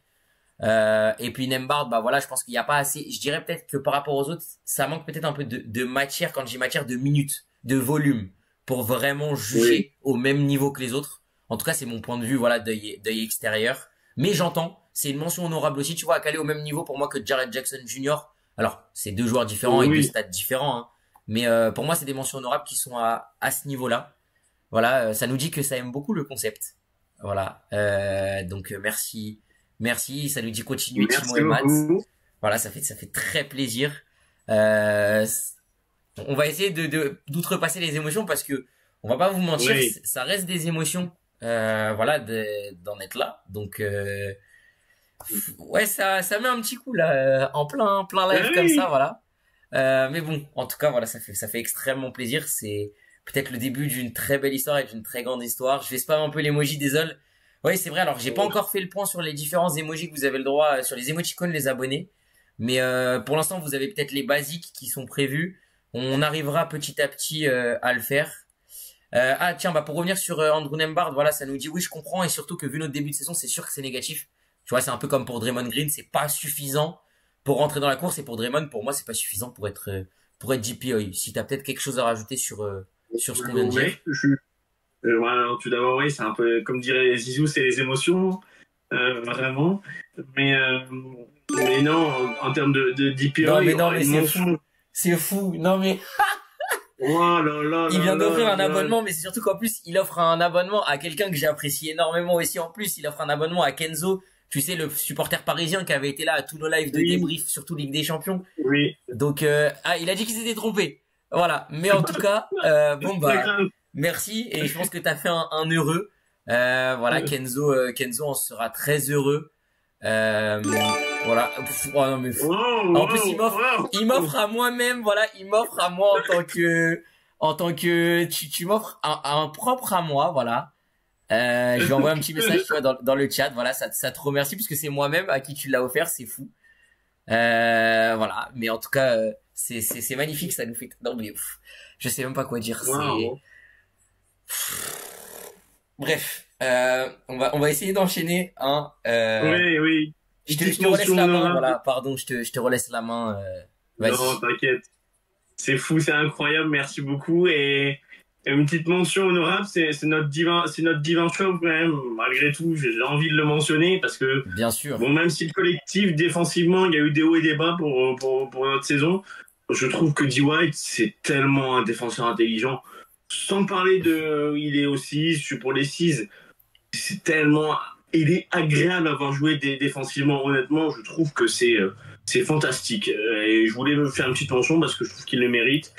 Et voilà, mais bon, il sera bien évidemment pas dans les 3 finalistes, mais voilà, une petite mention pour notre dimanche chauve national. J'ai envie de te rejoindre. Après, moi, je l'ai pas mis cette année parce que je le trouve un peu en dessous défensivement par rapport aux 2 dernières saisons qu'il a pu faire, Je par exemple. comprends. Donc, c'est pour ça que je le mets pas parce que, et même, par exemple, l'année dernière, j'avais 2 mentions honorables. Moi, c'était nos 2-6. C'était notre binôme Giroud d'Eric qui, pour moi, l'année dernière, avait été Oui, monstrueux. Cette année, je trouve que c'est un peu plus compliqué. Mais peut-être parce que, comme on l'a déjà souligné plusieurs fois, on est aussi sur une équipe des Celtics qui est peut-être beaucoup plus en gestion sur la globalité. Par contre, je tiens à souligner oui. une petite stat un peu hors débat et tout. On a un nouveau follow aussi, Goten Skyv. Voilà, merci pour le follow en parallèle, ça fait Merci plaisir. beaucoup. Mais donc ouais, donc en fait, quand on prend ça en compte, moi je me dis que les Celtics, ils sont quand même sur leur 3e saison consécutive à 55 victoires minimum, et c'est pas arrivé depuis les Ouais. années 80 si je me trompe pas. C'est quand même une belle folie. Sachez que on va se parler honnêtement. J'ai envie de dire, même s'il n'y a pas le back-to-back au bout, on va être très honnête, on mange Gucci. On va être honnête, on est en train de se Oui. régaler les fans des Celtics. Alors c'est vrai que ça ferait chier de pas avoir le back-to-back avec cette équipe. Merci à Ezu, à mon grand camarade qui m'a beaucoup aidé dans des histoires un peu plus personnelles récemment. Hein, pour ceux qui ont vu un de mes tweets perso postés sur les réseaux concernant une personne dans les transports en commun, le savent. Voilà. Ezu m'a aidé, avait fait un petit TikTok par rapport à ça. Donc je te salue, voilà, il nous dit yo les gars, j'espère que tu vas bien. Voilà. Un petit retour par rapport à cette histoire ou pas du tout? Est-ce qu'il y a eu... J'en parlais avec Nico en live jeudi, malheureusement pas de suite hein, à cette histoire, pas de nouvelles pour l'instant. Qui sait, l'avenir nous le dira peut-être qu'on la retrouvera un jour, mais en tout cas malheureusement, même si le tweet a un peu explosé, que la vidéo a fait quelques vues sur TikTok, bon, ce ne sera peut-être pas grâce au réseau, mais qui sait, Qui sait, on ne sait jamais. effectivement. Pour en revenir, donc voilà, ouais, comme on l'a dit, bah voilà, sur le DPOI, je pense que pour nous deux, c'est un peu logique que ce soit comme on l'a dit, Evan Mobley. Ça fera plaisir à Izu qui est justement fan des Cavs, voilà. Oui. Mais en tout cas, ça pourrait leur faire 2 distinctions cette année, avec potentiellement, comme on l'a dit, Kenny Atkinson, coach de l'année, Mobley, défenseur de l'année. Oui. Ça pourrait être pas mal. Je te propose de passer du coup, bah, au débat du rookie et on finira par la meilleure progression. D'accord. Alors pour le rookie de l'année, ah bah forcément, je pense il y a un nom qui se détache un petit peu, mais il y a débat très très sincèrement, surtout avec les performances des deux Français ces derniers temps. Je pense malgré tout que je le donne à Stéphane Cassel, c'est un de mes petits chouchous, j'avoue, je l'aime beaucoup. Voilà, défensivement, c'est très solide. Offensivement, il a vraiment step up depuis le début de saison. Ouais, Franchement, c'est vraiment le. Bon, il y a Wemby, etc. Mais c'est une grosse satisfaction quand même de la saison des Spurs, malgré tout. C'est l'explosion, entre guillemets, Stephen Castle, l'intégration qu'il a effectuée au sein de l'effectif de San Antonio. Et voilà, c'est une saison plutôt complète. C'est pas une saison statistiquement incroyable, mais on est sur quelque chose de très solide. Et voilà, je pense à terme qui va devenir titulaire. Il l'est plutôt là parce qu'il y a des blessures, mais même quand les blessés vont revenir, je pense qu'il va être intégré dans le Mhm. 5 et je l'espère. Et tu pourras en parler peut-être un petit peu après parce que voilà, tu aimes beaucoup les Spurs également. Mais voilà, Stephen Castle se détache légèrement et après, comment ne pas parler des deux Français qui sont en feu en ce moment. Je pense à Zachary Rizaché et à Alex Sarr qui enchaîne les Oui, perfs au sein de l'effectif des Wizards de manière fantastique. Il a posé des classiques, il a posé son record en carrière sur Niko Jokic. c'est vrai. Bon, coïncidence, bon, étonnement, non. Mais en tout cas, non, fantastique les perfs d'Alexa depuis quelques temps. Après, malgré tout, le bilan, plus le fait qu'il a eu un gros trou dans la saison, font que je ne le mettrai pas en vainqueur du trophée. Oui. Mais il mérite d'être cité et d'être, pourquoi pas, sur le podium. Euh, autre rookie, Zachary Rizaché, autre Frenchie. Là, un petit peu plus crédible dans le sens où tu l'as dit tout à l'heure, le bilan Atlanta est un peu meilleur que celui même bien mieux que celui Bien sûr. des Wizards. Mais malgré tout, je pense qu'il y a eu un creux, il y a eu un fort retard à l'allumage quand même pour Zachary, alors qui s'explique très sincèrement par l'adaptation, hein. Il y a aucune critique là-dedans, mais je pense que si on compare avec un Stephen Castle qui a malgré tout, même si offensivement c'était compliqué au début, a vraiment été de régulier, vraiment pas Oui. de A à Z, mais quasiment. Je le mettrais un peu en dessous de Steph Castle. Donc voilà, Steph Castle en un, Zachary Zaché et Alexa. Et je mettrais une petite mention sur le dernier mois et demi, un joueur qui régale un peu, c'est Matas Buzelis des Ah Wolves, oui. qui je trouve est fantastique et commence à vraiment trouver sa place. Mais bon, c'est trop short et trop court pour même être sur le podium, mais je tenais à le mentionner. Voilà, je sais pas ce que Bien tu en sûr. penses de tout Non. ça. Alors moi j'aurais mis une autre mention honorable, mais malheureusement, enfin, mention honorable qui pour moi aurait dû être le rookie de l'année s'il ne s'était pas Ah blessé. oui, oui, C'était Jared McCain parce que bah il était parti sur des bases exceptionnelles. Il tournait à plus de 20 points de moyenne. Je crois qu'il tournait à 23 points de moyenne en début de saison. C'était énormissime oui, pour un rookie. En même temps, après il y avait eu l'absence de Joel Embiid qui l'avait beaucoup aidé à rester à ce niveau-là. Mais il est clair que voilà, moi j'ai envie de quand même rappeler un peu que Jared McCain n'était pas en reste. Malheureusement, la blessure lui coûte sa possibilité d'éligibilité au trophée. Voilà. oui, Mais il avait vraiment un temps d'avance sur tout le monde en début de saison. Il s'est blessé, oui, ça a rebattu toutes les cartes, puisque derrière on avait, comme on l'a dit, trois personnes qui déjà étaient dans le même bateau. Pour moi, c'est les trois que tu as cités, avec un Alexar plus en retrait qui pour moi sera troisième et donc finaliste de ce trophée-là, mais oui. ne sera pas dans la discussion. Alors moi, malgré tout, j'ai envie de mettre Zachary en 1, peut-être un côté chauvin, alors que pourtant tu connais mon amour pour le type de joueur qu'est Stéphane Cassel, tu connais mon amour Oui, pour le joueur même qu'est Stéphane Cassel, tu dois te rappeler de mes tweets concernant le concours de dunk, où pour moi, oui, Stéphane Cassel aurait dû l'emporter, même si j'entends que McClung l'ait gagné. Voilà, tu connais tout cet amour pour ce joueur. Mais malgré que je préfère le joueur Stéphane Cassel à Zachary, mais dû à mon amour pour ce type de joueur en particulier, j'ai envie de le donner à Zachary. Pourquoi? Parce que je trouve que c'était peut-être plus simple d'arriver et de s'adapter dans une équipe des Spurs que dans une équipe des Hawks. Parce qu'on sait c'est vrai. tout ce qui se Hum, passe un petit peu hum, autour des Hawks. Chaque année, tu as l'impression qu'il y a une discussion sur est-ce que Trey Young va finalement partir, est-ce que un tel part. hum. Il y a aussi eu, et pour moi, c'est ce qui a pas mal aussi aidé, déjà que Zachary progressait énormément, le départ de DeAndre Hunter. Du coup, quand on Oui, met tout ça bout à bout, son poste est pour moi, au vu de ce qu'il y avait dans l'effectif, et c'était plus dur pour lui de vraiment se montrer par rapport à Stephen Cassell qui avait un peu plus de place à son poste, puisqu'il pouvait même jouer deux. Voilà. oui, Donc du coup, il était très bien accompagné, très bien entouré. Je trouve que c'est peut-être plus facile de commencer une carrière avec Wemby à tes côtés dans ton effectif, voilà, que n'importe qui d'autre. Puis surtout quand tu as oui, un leader et un mentor comme Chris Paul, voilà, on va être très honnête. Hein. Pour moi, tout fait que l'environnement était. Donc peut-être que je vais utiliser cet argument qui pour moi n'est pas forcément un argument valable et j'entends qu'on me reprenne dessus. Je vais utiliser l'argument de l'adaptation et de la difficulté un petit peu d'adaptation, euh, qui a plus été compliqué pour Zachary, qui s'est un peu plus oui, battu, mais qui pour moi ne mérite pas moins. Voilà. Après, bien évidemment, comme tu l'as dit, comme tu l'as si bien souligné, pour moi là, on est un peu dans le même chose que pour les coachs, que pour le MVP. C'est-à-dire que pour moi, demain, tu m'annonces que n'importe lequel des deux est MVP, je serai content. Alors j'aimerais bien le back-to-back français pour voilà montrer que la France est quand même en train de porter fièrement ses couleurs sur le basket international et notamment dans la ligue qui est considérée comme la meilleure ligue du monde. Mais en tout cas, voilà, si c'est Stéphane Cassel, ce sera avec très grand plaisir que je serai très heureux, en tout cas pour lui, qu'il remporte ce trophée. Puis surtout en tant que joueur des Spurs, voilà, ça fait toujours plaisir quand on apprécie énormément cette franchise, comme moi, Ah comme oui. certains le savent, qui est la deuxième franchise que je supporte après Boston. Donc voilà, c'est pour ça. Mais encore une fois, je te rejoins. Juste, moi, j'ai envie de mettre Zachary en 1, mais j'entends le choix de Stéphane Cassel et je suis même en accord avec. C'est-à-dire que pour moi, personne n'a tort dans ce débat en fonction de celui que tu mets en Oui. numéro un. Puis je suis plutôt d'accord avec ce que tu dis, excepté le choix du vainqueur, mais de tes arguments, je les entends, je les partage pas tous forcément, notamment l'intégration à Atlanta.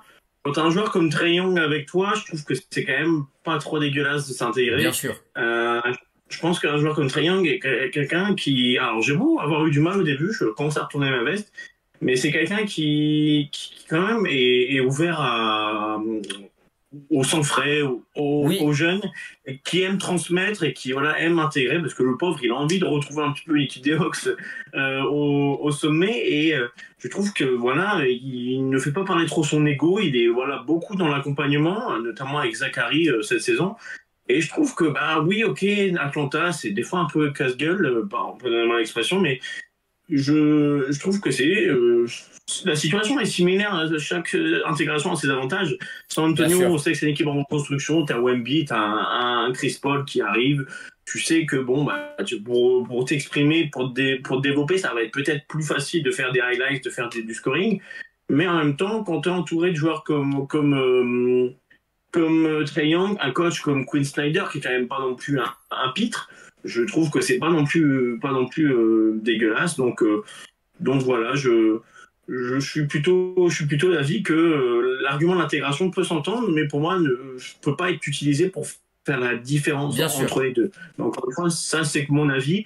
Et que ça soit l'un ou l'autre, je serais très heureux. Ce sont deux super joueurs et qui vont continuer de progresser et de nous épater. Et voilà, franchement, je suis voilà, pas hype, mais je suis intrigué de voir quel va être le résultat, parce que même si Steph Castle se détache un peu, est-ce que la fin de saison va peut-être chambouler les cartes? Je sais pas. Bah, surtout qu'en plus, on a vraiment un Zachary qui est dans la course au play-in, qui lui va potentiellement jouer la post-season.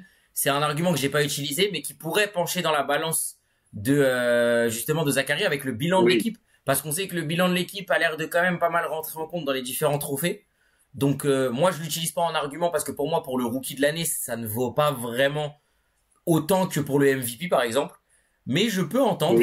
Voilà, je vois bah, Isaac il nous fait son arrivée en fanfare. Hein. Déjà, bah, du coup, ça nous dit les pauvres Américains, ils ont plus les MVP. Donc ça, c'était mon cher camarade Pacers. Les pauvres Américains, ils ont déjà plus les MVP depuis 2018. Maintenant, les rookies de l'année. Voilà. Ensuite, bah, Isaac, son arrivée, il dit, il y a surtout les soirées à Austin pour les habitants de San Antonio. Et puis voilà, il me donne Ouais. l'information parce que je lui demandais 1-1 entre Montréal et Florida en NHL. Bien Donc ça. voilà, Bien. ça me fait plaisir en tout cas, parce que bah forcément moi, parmi les franchises que je supporte en NHL, il y a Boston, il y a les Bruins. J'aime bien les Penguins, mais c'est surtout les Canadiens de Montréal, hein, forcément. Moi Donc aussi, je suis c'est le plutôt côté avec la famille d'accord. avec une partie de la famille qui habite à Montréal, forcément on n'a pas trop le choix. Ah, Donc oui. donc voilà. Et ouais, j'ai du sang basque, mais parmi ces gens basques, il y en a qui sont allés immigrer au Canada. Expatrié, oui. Voilà. D'accord. Euh, Eh donc, ben, euh, donc voilà. Mais oui, du coup, bah, pour incroyable. reprendre, peut-être un argument qui pour certains fera pencher la balance, c'est peut-être le bilan de l'équipe. Moi, bien évidemment, comme je te disais, c'est que l'argument de l'intégration venait compléter le reste des arguments. Voilà, qui pour moi, Oui. c'est aussi plus difficile, je trouve, aujourd'hui, de s'imposer en tant que numéro 3 ou numéro 4 quand on voit la densité à ce poste de joueurs tellement polyvalents, capables de tout faire. Donc ouais, il y a aussi l'argument de Oui. leur position sur le terrain. Voilà. Donc après, comme tu l'as si bien dit, pour moi, il n'y a pas de bons ou de mauvais arguments. Ça se vaut des deux côtés. Donc Oui. c'est des arguments. J'ai envie de dire que après, c'est plus les goûts et les couleurs. De toute façon, on est sur des distinctions Oui, individuelles. oui. C'est aussi un petit peu ça le seul petit problème, c'est qu'on n'est jamais sur un barème très strict. Donc Oui. voilà. Je suis Et d'accord. j'aimerais bien avoir ton avis du coup sur la meilleure progression de l'année. Parce que beaucoup parlent, Alors, comme on l'a dit, de Kate Cunningham, mais, mais, je comprends et je serais peut-être même du même avis de ceux qui disent que Cade ne devrait pas rentrer dans la balance de ce trophée. Eh ben écoute, je vais te développer ça. Alors juste avant, je vais juste m'éclipser 30 secondes parce que mon chargeur, je vais juste aller chercher mon chargeur parce que sinon la caméra va s'éteindre. Aïe, Donc aïe, aïe. Oui, est-ce que tu me permets juste 30 secondes? Allez, On en est clair. file, vas-y, va. Merci. Du coup, en attendant qu'il arrive, j'ai pas envie de donner mon avis parce que je veux que Timo puisse l'entendre. Mais du coup, j'aimerais bien avoir vos avis à ceux encore dans le chat, que vous me donniez vos trophées, vous, parce qu'il y en a pas beaucoup qui l'ont fait pour l'instant. Alors du coup, on a déjà discuté de 5 trophées, donc on a commencé par le MVP, mais on était revenu en vitesse parce que comme on l'avait souligné, on en avait déjà parlé dans un live précédemment. Voilà, nous on est toujours resté du même avis, donc c'était SGA pour nous deux. Ensuite, on a basculé sur le trophée du 6e homme de l'année où pour nous, il n'y avait pas trop de débat et ça serait Peyton Pritchard. Voilà. On est passé sur le coach où pareil, on était un peu du même avis. Alors, Timo pense que ce sera plus serré que prévu. Moi, je vois plutôt Kenny Atkinson tranquillement remporter le trophée du coach de l'année. Du coup, Timo disait que ça serait pour lui aussi, mais qu'il y aura un vrai duel avec Marc Daigneault et qu'on mettait Bickerstaff en 3. Pour j'entends Ty Jerome. On en a parlé. On a dit que c'était une très belle mention honorable, mais que malheureusement Peyton avait un impact tellement puissant sur le jeu des Celtics. Visuellement aussi, il y a le côté visuel qui rentre en compte pour beaucoup et que du coup, ça jouerait beaucoup en sa faveur. Bien évidemment, on pense que moi, en tout cas de mon point de vue, Ty Jerome sera deuxième. Voilà. Ensuite, après le coach de l'année, du coup, donc on donne à Kenny Atkinson, on a basculé sur le DPOY, où là, on donnait à Evan Mobley. Voilà. Et après Evan Mobley, on mettait grosse mention honorable à Dyson Daniels. Après Evan Mobley, du coup, on est passé là sur le rookie de l'année, où là, c'est le premier désaccord qu'on a eu. Moi, je le donne à Zachary, il le donne à Stephen Castle. Bien évidemment, on a dit que c'était interchangeable. Et on va passer du coup à la meilleure progression. Voilà, pendant que vous voyez le grand bras de Timo en train de régler sa caméra, voilà, de charger. Alors je lis du coup Brahman qui nous dit MVP, SGA, rookie, Zachary, 6e homme de l'année, Peyton, coach de l'année donc Kenny Atkinson et défenseur de l'année, lui il nous donne Dyson Daniels. Je soulignais que notre premier désaccord, Timo, ce soir au niveau des trophées, avait eu lieu sur le rookie. Avant ça, on avait les mêmes avis, on donnait les mêmes trophées, et que le premier sur lequel on a eu un premier désaccord, c'était justement le trophée de rookie de l'année. Voilà. Et donc, du coup, on va passer à la meilleure progression de l'année. Donc, voilà, merci Bremen d'avoir joué le jeu. Voilà, on avait Ezu qui a dit Ty Jerome pour le 6e homme de l'année, les gars. On le connaît on le connaît en tant que fan des Cavs. Voilà, c'est ce que j'ai dit, on l'a mentionné. Et même, je pense que pour moi, il sera deuxième de cette course. Oui, voilà. Je pense aussi. Je pense. Mais en tout cas, voilà, on l'a mentionné, ne t'inquiète pas. Mais pour nous, forcément, Peyton est plus impactant. Donc voilà. Et du coup, je vais te relancer maintenant que tes problèmes logistiques sont réglés sur ce débat de la meilleure progression. Meilleure progression. Alors, écoute, je pense que tu vas être plutôt content. Alors, pour le débat, ça va être compliqué parce qu'on va être d'accord. Moi, je trouve que Cade n'a pas lieu d'être dans la discussion, même si je pense qu'il va l'avoir. Je pense que Cade va l'avoir. Mais je trouve que oui, ok, il y a une progression qui est forte. Mais c'est plus la progression collective des Pistons qui je pense, joue beaucoup dans ça, dans la perspective, parce que Cade Cunningham, il a toujours été à un niveau très fort. Alors, oui, statistiquement, il passe de 22,7 à 25,3 points. Les rebonds augmentent, toutes les stats ont augmenté. C'est une belle progression, mais je pense pas que c'est la progression de l'année. Et voilà, même s'ils mènent les Pistons à la 6e place de l'Est pour le moment, c'est surtout que les gens ne regardaient pas trop les Pistons avant, parce que c'était dans le fond de la conf. Mais Kay a toujours fait des performances quand même assez fortes, assez puissantes. Et je pense que voilà, c'est une très bonne progression, mais c'est pas la progression. Moi, la personne que je mettrais peut-être dans la discussion et que j'aimerais bien voir remporter le trophée, même si encore une fois, je pense que ça va être Cade, c'est Dyson Daniels. Parce que voilà, quand on regarde statistiquement, c'est quand même fantastique. 3 interceptions par match de moyenne, 0,8 contre. Donc tous les compartiments du jeu en attaque, il augmente. en termes de scoring, en points, c'est 8,2 points de plus que la saison dernière. Il a 14 points de moyenne. En termes de rebonds, il a 5,6 rebonds par match, soit quasiment 2 de plus que l'année Oui, dernière. Et en termes de passes décisives, où il a toujours plutôt excellé. La progression est un peu moindre. Voilà, il a 4 passes décisives, soit 1,4 passes de plus que la saison dernière. Voilà, pour toutes ces raisons, pour voilà, son intégration à Atlanta, le fait qu'ils soient en discussion pour le DPOI, quand même, ça peut être un facteur quand même à impacter, à prendre en compte dans la progression. La progression, c'est pas que les stats offensifs, c'est aussi l'impact bien défensif. sûr. L'impact défensif, il est non négligeable parce qu'on en parle dans la discussion. Pour le défenseur de l'année, scoring, quand même plus 8,2 points, c'est quand même très fort. Alors oui, il partait de plus bas, donc c'est plus facile d'augmenter, mais quand même. Et rebond, passe, bref. C'est un joueur qui a progressé dans quasiment tous les compartiments du jeu. Et moi, je trouve que sa progression est la plus pertinente pour le trophée et la plus marquante à mes yeux. Mais encore une fois, je pense que ce sera notre bon vieux Cade. Mais voilà un petit peu mon opinion dessus. Puis sinon, une petite mention honorable, même si je le déteste, hein, vraiment. Tyler Hero, qui réalise Oui, sa meilleure saison en carrière en termes de points et passes D, qui a 24 points de moyenne et 6 passes quasiment, bien sûr. 5,7. Et c'est un petit chouchou c'est que j'aime bien, c'est Christian Brown des Nuggets, voilà, un joueur que j'aime beaucoup, qui est complet, qui est fort défensivement, offensivement, qui a Ouais. beaucoup progressé. Et voilà, c'est les petits noms le petit name dropping que je voulais faire. Et bah, je t'écoute un petit peu, je suis curieux de savoir quel est ton avis en dehors de Kate sur les Alors, favoris ou les prétendants à ce trophée. moi, je vais te rejoindre et je vais même donner une théorie, comme tu sais très bien l'habitude que j'ai d'en faire. Je pense que si Dyson Daniels ne remporte pas le GPA, il sera élu MIP. C'est ma Bon. petite théorie, parce que je sais qu'aujourd'hui, on connaît la ligue, ils ont du mal à donner deux trophées à un même joueur. Oui, Voilà. Alors, bien évidemment, Dyson Daniels peut finir deuxième des deux catégories et finalement ne remporter aucun trophée. Mais moi, j'ai envie de tenter, d'être audacieux et de tenter le prono de Dyson Daniels qui remporte au moins un des deux trophées. Et donc, je pense que s'il n'a pas le GPA, il sera élu MIP. Euh, Tu l'as très bien oui, souligné, Tyler Hero peut rentrer dans la discussion, mais pour moi, ça reste un joueur dont on connaissait les capacités, c'est plus qu'aujourd'hui, il les a mis en action. Voilà, je lis dans le chat et je suis d'accord avec ce point de vue aussi. Alors déjà, je lis Kate déjà traumatisé mes Pacers avec des 30 points de moyenne les dernières voilà. années. Donc on avait l'habitude de des performances. J'entends une discussion et moi je le mets dedans, Austin Reeves. Voilà, je pense qu'il a sa place dans la discussion du MIP.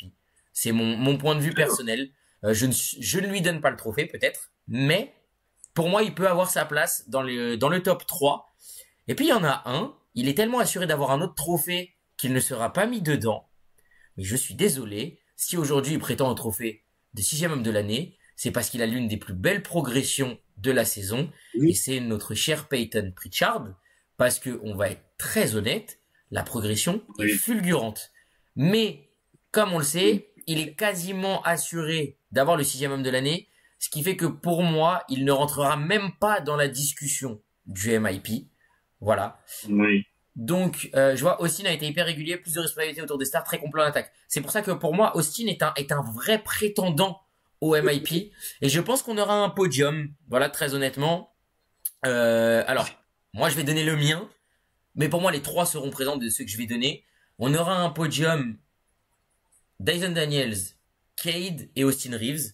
Alors, du coup, je pense que l'ordre sera, comme tu l'as si bien dit, Cade, Dyson Daniels et Austin Reeves en 3. Oui. Maintenant, moi, j'ai envie de mettre Dyson en un, comme toi. Donc, en fait, on va plutôt être d'accord. Et mes mentions honorables vont notamment, moi, j'ai vraiment envie de le souligner par rapport à ceux que tu as plus soulignés, comme Tyler Hero, etc. Moi, c'est vraiment la saison, vraiment de Peyton. Peut-être qu'on va me reprocher de pas être si objectif que ça, mais on parle de quelqu'un que beaucoup voulaient trade pour certains fans même fans des 6, hein, que certains disaient qu'on aurait dû trade parce qu'il avait une bonne cote et qu'il aurait pu nous rapporter mieux. Au final, je pense qu'on peut pas avoir mieux aujourd'hui, et je serais même triste qu'il ne garde pas ce rôle de sixième homme parce que pour moi, je ne suis pas sûr qu'il puisse être aussi fort en tant que titulaire. Je pense que c'est peut-être l'un des sixième hommes parfaits qu'une équipe puisse avoir. En tout cas, pour l'équipe des Celtics, c'est le sixième homme parfait, très honnêtement, parce qu'on l'a vu, Mm. contrairement à ce que certains peuvent dire, il est capable d'être un très très bon gestionnaire. Et moi, c'est ça qu'il me Oui. fallait pour moi d'un sixième homme, c'est que quand t'as pas de Drew, que t'as pas d'Eric ou que t'as pas de Jason, il te faut quelqu'un qui puisse gérer le jeu. Et je trouve qu'il a même énormément progressé. Voilà pourquoi je parle de lui en tant que progression aussi. si je devais donner tous mes arguments sur pourquoi moi j'aurais pu être capable de donner ce trophée aussi à Peyton, c'est dû à toutes ces parties-là en fait. On oublie vraiment de souligner tout ça. Et puis comme tu le disais, tu parlais de sa fiabilité à 3 points, mais on parle de fiabilité à 3 points d'un mec qui shoot à 15 mètres. C'est ça aussi qu'il faut prendre en compte. On est sur un mec, alors je crois que ces pourcentages sont pas phénoménales, je vais aller les vérifier. On n'est pas sur des pourcentages de fou furieux, hein. C'est pas du 45%. Oui. Mais alors attendez, je vais juste aller vérifier ça avec l'équipe de boss. L'appli. Ah oui, d'ailleurs, je vais faire une petite pub. Bon, il nous regarde pas, etc. Mais pour notre cher Lookman sur Twitter et son application Oops, voilà, qui est l'application du siècle pour tous les fans NBA. Donc si voilà vous êtes là, sachez que il faut installer cette application. Il n'y a pas de débat là-dessus. Voilà, installez-la et vous aurez tout ça. Peyton Pritchard, au niveau des statistiques, donc il est à 14 points de moyenne, 3,4 passes, 3,8 rebonds, ce qui est énorme pour un mec de sa taille, hein, 3,8 rebonds, il faut le souligner. Moi, ce qui me choque, c'est quand tu prends des rebonds devant des pivots et tout, alors qu'il fait 1m80, le bonhomme. Pour ses stats, donc du coup, il joue 28 minutes par match, donc il a ces stats-là. Il a gagné, il tourne à autant de passes que l'année dernière, il prend presque un demi-rebond de plus, mais il marque du coup, avec 6 minutes de plus, il marque quasiment 5 points de plus en moyenne. Donc voilà pourquoi aussi je souligne cette progression. Il vole plus de ballons. Il contre même plus, 2 fois plus, puisqu'il était à 0,1 bloc, il est à 0,2. Attention. Voilà. Et puis du coup, au niveau du tir, il est quand même à 46%, 46,8. Et il est à 46,6. Et pour 8 3 points pris par match, il tourne à 41,3%. Et ces 3 points, comme on l'a dit, c'est pas des 3 points pris les pieds collés à la ligne. Hein. C'est des 3 points, il est à 15 mètres. À côté de ça, il tourne à 83% au lancer. C'est-à-dire qu'en fait, là, au niveau de ses pourcentages, à part au tir, où il est un peu moins bon que l'année dernière, mais de 0,2%, son pourcentage, c'est son meilleur pourcentage en carrière actuellement à 3 points pour 0,1%. Et il a progressé par rapport aux 2 dernières saisons au niveau des lancers. Parce qu'il en prend plus que d'habitude, il est quasiment à 1 lancer par match. Donc c'est fou, il est à 83%.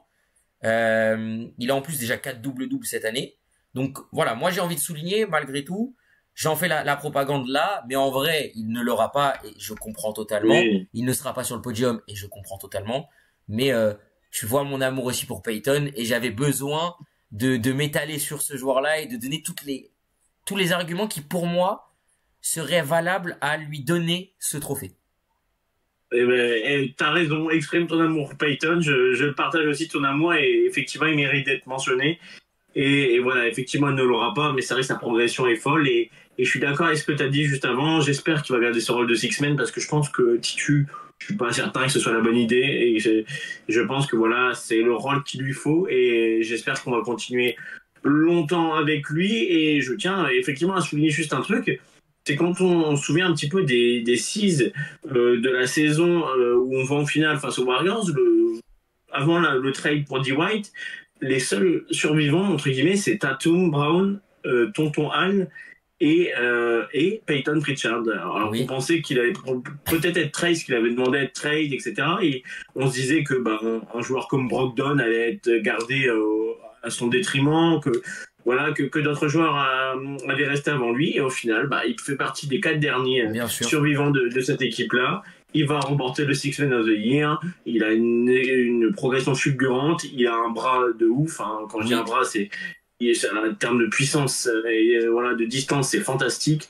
Et voilà, je sais pas si Thomas il est encore sur le live, mais je sais que c'est son gros chouchou et qu'il surkiffe extrêmement fort. Mes petites dédicaces à lui s'il nous regarde. Mais voilà, oui, effectivement, Peyton, gros cœur sur lui. Et je pense que voilà, on a fait le tour un petit peu sur les trophées en résumant un petit peu. Notre seul gros désaccord, il est gros, le mot est fort, mais notre seul désaccord est sur le trophée de Roy. Sinon, je pense qu'on a plutôt des opinions à peu près similaires. On ne s'est pas concerté, hein, je vous promets. Non, voilà, c'est ça, on vous prévient. Mais voilà, je trouve que voilà, on a plutôt bien échangé à ce sujet-là. Et je sais pas ce que t'en penses. Moi, ce que je te propose, c'est si tu veux regarder un petit peu dans le chat, si d'autres personnes ont exprimé leur avis, et de passer peut-être au Ballon d'Or. Très bien. Sujet. qui va faire parler, je pense. Bien sûr. Après, je pense qu'il y a de très fortes chances, vu nos accords, vu les discussions qu'on a même déjà eues nous quand on s'est vu à Lille, etc. Je pense qu'il y a de très très fortes chances qu'on soit encore en accord parce que je crois qu'on a à peu près un top 3 qui est assez similaire Oui. dans mes souvenirs. Voilà, mais en tout cas, ça va faire débat, ça c'est sûr. N'hésitez pas malgré tout, même si là on passe sur le foot, parce qu'ensuite on va enchaîner et le Ballon d'Or nous sert de transition pour parler de la reprise des différents championnats avant le retour de la Ligue des Champions. Donc voilà, mais en tout cas, n'hésitez pas à continuer à nous dire vos MVP, vos sixième hommes de l'année, vos rookies de l'année, vos coachs de l'année, vos défenseurs de l'année et votre meilleure progression de l'année. Voilà, nous on sera à l'écoute. Même si vous avez d'autres questions à nous poser, que même si c'est en dehors du sujet du live et que c'est sur le sport, posez-nous les questions. On est là, on y répond. C'est vrai qu'on le fait pas assez souvent parce que souvent vous restez dans le thème, mais n'hésitez vraiment pas. Si vous avez quelque chose que vous voulez souligner, que vous avez une question ou que même vous voulez transmettre de l'info sportive, que vous mettez dans le chat et que par exemple des gens ne vont peut-être pas voir, bah nous on le verra, on le dira aussi en direct, comme ça les gens pourront le savoir. Et voilà. En tout cas, n'hésitez pas. Sachez que, comme on l'a dit, je reviens notamment sur les subs qui nous ont été offerts, c'est aussi votre émission. C'est-à-dire que ce n'est pas que la nôtre. Nous, on veut venir casser les codes du rôle du média. On aimerait bien que notre média finisse par devenir un vrai média et s'installe. Voilà, c'est un espoir qu'on a et c'est un souhait qu'on a et c'est un objectif même qu'on a avec ça. On aimerait bien devenir un vrai média, mais justement, on veut casser ces codes. On veut apporter de la nouveauté. Effectivement. On veut avoir un média qui, quand nous on regarde la chaîne d'équipe, on regarde 5 mecs discuter avec, enfin 4 mecs discuter avec un président et un présentateur. Voilà, donc ils sont 6 au total autour de la table. Nous, on aimerait bien peut-être être 4, 5, mais vous avoir avec nous autour de la table. C'est-à-dire que nous, on veut faire un petit peu comme l'after aujourd'hui le fait sur RMC, avec le chat Twitch, etc. Voilà, nous c'est ce qu'on souhaite, donc n'hésitez vraiment pas, si vous avez des choses à nous dire, si vous voulez parler, notamment même si à un moment vous avez des envies de monter. Voilà, la dernière fois quand j'étais tout seul, j'ai fait monter Célestin et Isaac qui m'ont accompagné finalement tout le live pendant 2 heures. C'était magnifique. Voilà, bah tu vois, on nous tient au courant. 2-0 Ajax PSV au PSV Ok. dans le classique néerlandais. Je lis Ezou du coup qui nous dit MVP, SGA, Roy Castle, forcément sixième homme, Taïd Jérôme, mais ça on le savait. Coach de l'année, Kenny et JPOI, m'oublie un peu trop de caves, désolé. On comprend, c'est ton amour pour les caves. On t'en voudra pas du tout. Voilà. De toute façon, le seul désaccord qu'on a avec toi pour l'instant, bah, moi, il y a le rookie de l'année, même si Castle, voilà, on en a déjà parlé. Seul désaccord à la rigueur que nous, on a avec toi, c'est surtout le sixième homme, mais voilà, Oui. c'est pas choquant non plus. Mais donc voilà, je voulais vraiment souligner ça. Hésitez pas. Je sais que mon petit frère, je sais pas s'il est devant le live, je crois qu'il a pas pu. Mais par exemple, aujourd'hui, il y a le major, il y a la fin du major de Rocket League. Voilà, pour les grands fans d'e-sport. Et oui, la Et question de demi. il avait prévu normalement, s'il avait pu être là, de peut-être monter, en discuter avec nous. Je vais d'ailleurs aller regarder les résultats parce que, bah, c'est aussi un point de vue personnel. J'aimerais bien, tu vois, les voir.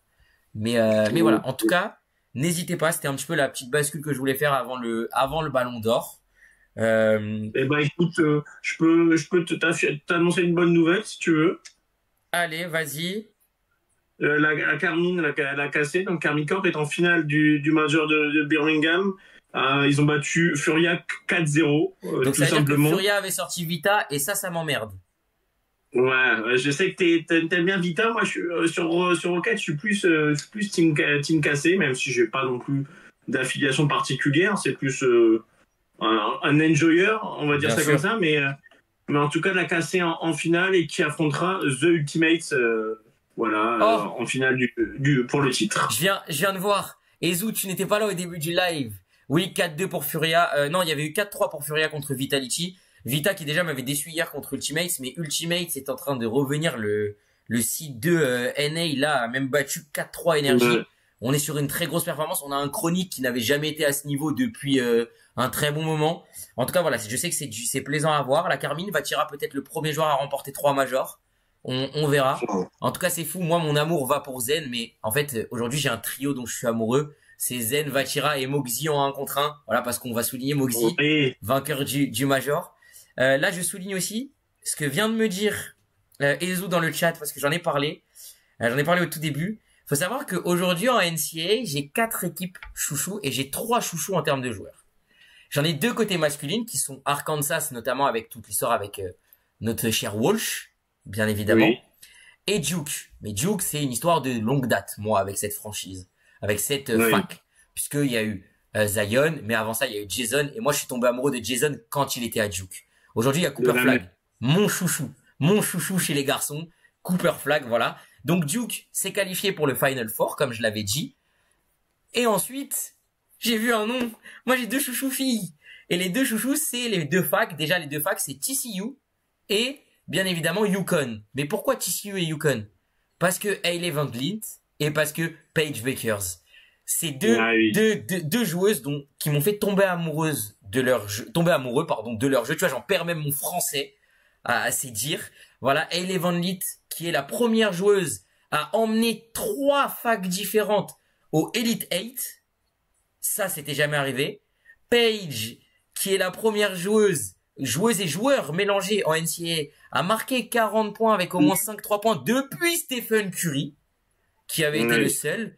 Voilà. Van Vliet, elle a un jeu tellement soyeux. Moi, Van Vliet et Paige, là, j'ai vu le bracket. Je prie, je peux avoir une finale TCU Yukon. Comment ne pas être un homme heureux? Comme je le disais, Ah cette bah nuit, oui. non mais cette nuit, j'avais Boston Spurs. Dans tous les cas, j'allais être content. Peu importe le vainqueur.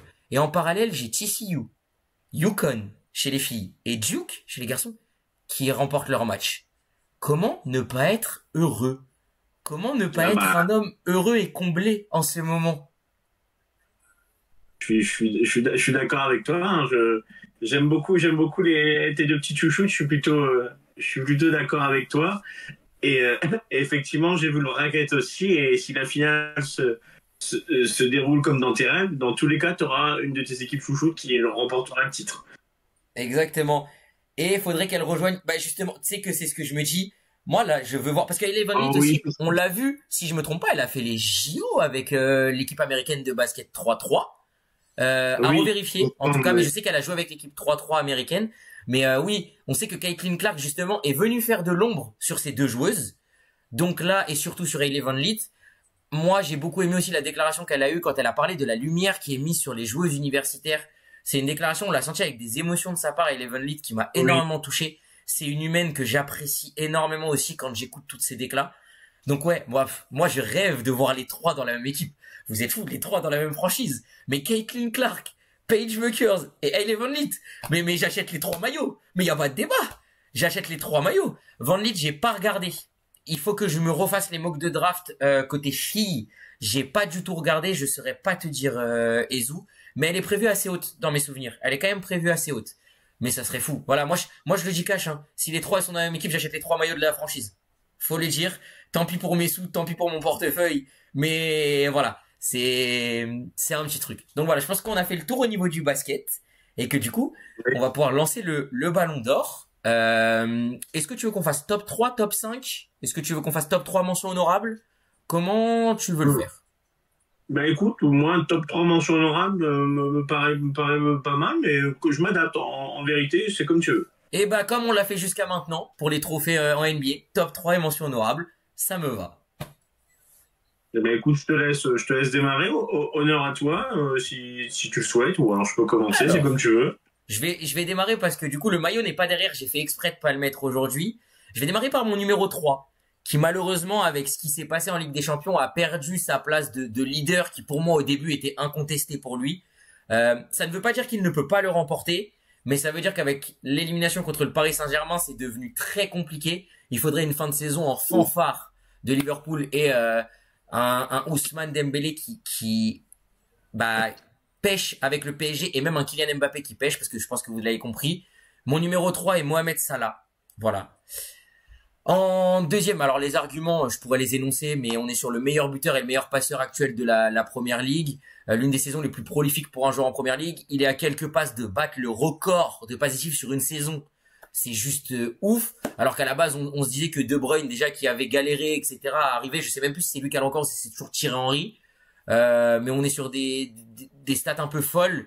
Je crois que le record est à 20 dans tous les cas. Je crois qu'il en est à 17 actuellement, Mohamed Salah. Donc voilà, c'est fou, c'est phénoménal. Pour moi, c'est des arguments qui peuvent pencher en sa faveur, justement au niveau. C'est qu'il ne faut pas oublier, malgré l'élimination, il ne faut pas oublier la saison dans la globalité. Voilà. Et Oui. puis, comme je le disais souvent, demande aux supporters de City, de Chelsea, d'Arsenal, s'il n'est pas présent dans les gros matchs en championnat, ils te diront qu'ils en ont marre de lui. Donc voilà. Moi, c'est vraiment mon troisième, en tout cas pour le Ballon d'Or actuellement. En deuxième, je mettrais Kylian.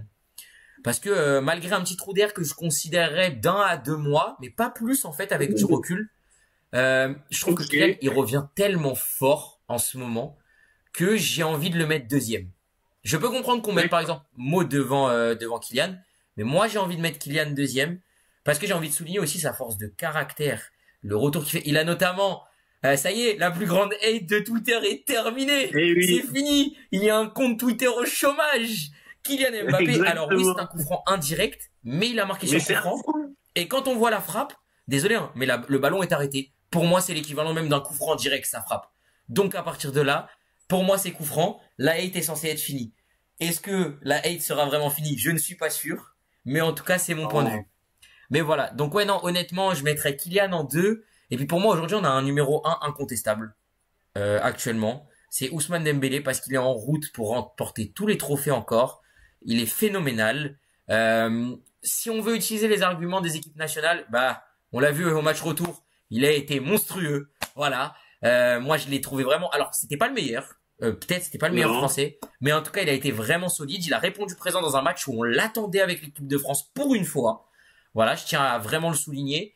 Et donc, alors, justement, Rafinha, j'ai des choses à dire. Rafinha, j'ai beaucoup, et pendant très longtemps, c'est un débat, en fait, pour moi, Ousmane est numéro un, mais j'ai un débat avec trois personnes derrière, que je n'ai pas mis, donc il y en a un que je n'ai pas mis parce que forcément, faut faire des choix. Rafinha est mon numéro 4 actuellement, parce que la grosse période de creux de Barcelone, même si lui était quand même très fort, me fait légèrement le mettre derrière. C'est un point de vue personnel, je Ok. l'entends. Je souligne beaucoup aussi les grosses performances d'Mbappé parce qu'aujourd'hui, si le Real performe, contrairement à ce que les gens veulent dire, c'est Mbappé. Hein, on va être honnête. La première cause. Alors que Rafinha, il y a aussi un problème. C'est qu'il n'est pas si seul. Et moi, c'est ce qui Non. fait le mettre quatrième. Tu me dis qu'il est deuxième, troisième, tout ce que tu veux. Je te dis oui. Moi, c'est pas mon point de vue parce qu'il y a une autre mention honorable qui s'appelle Lamine Yamal. Voilà. Qui est pour moi mon numéro 5. Donc, tu vois, je parlais de top 5. En tout cas, c'est mes mentions honorables. Mes deux Waouh. mentions honorables sont les deux Barcelonais, Rafinha et Lamine Yamal. En fait, j'ai du mal à voir en dehors de ces cinq-là quelqu'un être prétendant au Ballon d'Or. Ah bah moi je vais t'en donner un, c'est mon numéro un en plus, je vais te le donner. J'ai peut-être une idée de qui c'est, mais j'ai du mal à le mettre dedans, je pense. Voilà. Mais en tout cas, donc mon numéro un, moi, pour vous le dire, c'est Ousmane Dembélé parce que je trouve sa saison, même s'il marquait pas beaucoup en début de saison, on oublie beaucoup tout ce qu'il a apporté au Paris Saint-Germain. Et je trouve que du coup, en plus, maintenant qu'il y a les buts, c'est juste une saison phénoménale de sa part. Et donc voilà pourquoi moi je le mets en numéro un, surtout avec ses performances en Ligue des Champions. D'accord, ouais, je comprends, moi j'entends tes arguments, hein, mais effectivement ça me surprend parce on a un joueur en commun, peut-être deux sur le top 3 en vérité, mais le numéro un, et tu l'as pas cité du tout, et ça me surprend, mais ça me fait plaisir parce que je vais pouvoir développer un petit peu mon point de vue. Alors, en numéro 3, moi, je mettrais Kylian. Je trouve que la saison est fantastique. Après, la troisième place, c'est avec un petit astérisque. Elle dépend fortement de la saison du Real et Oui, voilà, de la suite de la saison, ce qui va se passer en LDC, en Liga. Mais voilà, 33 buts, j'ai vu la stat, il a égalé le nombre de buts de CR7 lors de sa première saison oui, Real. Force de caractère, comme tu dis, il a rebondi, il était au fond du trou et là, voilà, il redevient vraiment, il commence à redevenir le Kylian qu'on aime voir, un peu plus concentré sur le terrain, moins d'éclat. Ouais, de toute façon, depuis son interview avec Mouloud Achour, c'est un autre homme, un autre oui. joueur. Donc, non, franchement, voilà, Kiki top 3. Numéro 2, moi je mettrais Ousmane. Je mettrais Ousmane Dembélé, parce que, bah, comme tu dis, saison fantastique. Là. Voilà, si on peut parler de MIP en, en foot, bah, je trouve que J'entends. c'est vraiment un bon candidat parce que même si voilà, on connaissait ses qualités fantastiques, mais il y avait toujours ce gros point noir de la finition. En Bien vérité, sûr. Ousmane Dembélé, c'était un joueur frustrant. C'est-à-dire qu'il pouvait faire des différences phénoménales, mais passe D et surtout finition devant le but, c'était catastrophique par moment, au mieux moyen. Et là, je trouve que voilà, c'est l'explosion avec Luis Enrique. C'est magnifique à voir. J'aime beaucoup regarder Ousmane sur un terrain cette saison. Et voilà, il est clutch, il est décisif, que ce soit avec l'équipe nationale et évidemment avec le Paris Bien Saint-Germain. sûr. Et si Paris Saint-Germain va loin et DC, il sera un candidat, selon le parcours du Paris Saint-Germain, un candidat très très très fort. Et comme tu dis, il est en course pour tous les trophées.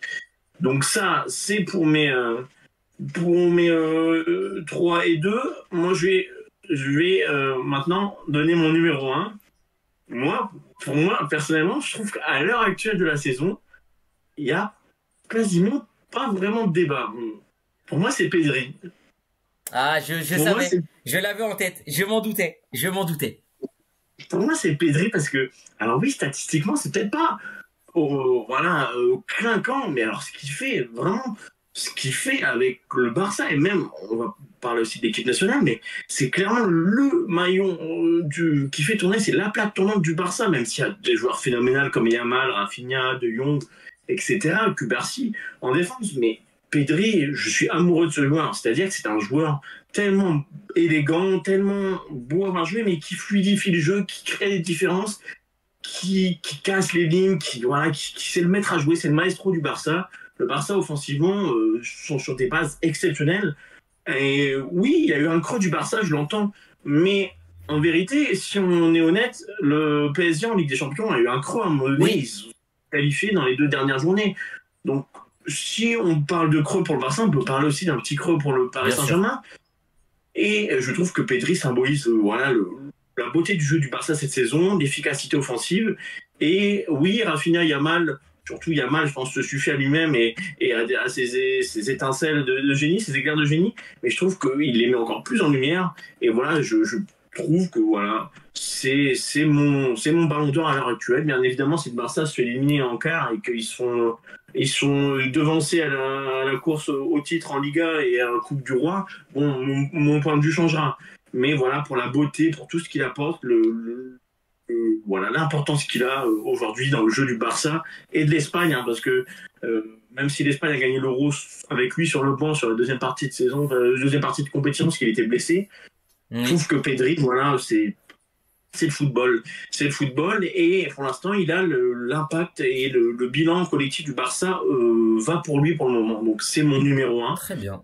Euh, et mention honorable, bien évidemment, j'ai pas oublié ton petit Mo Salah.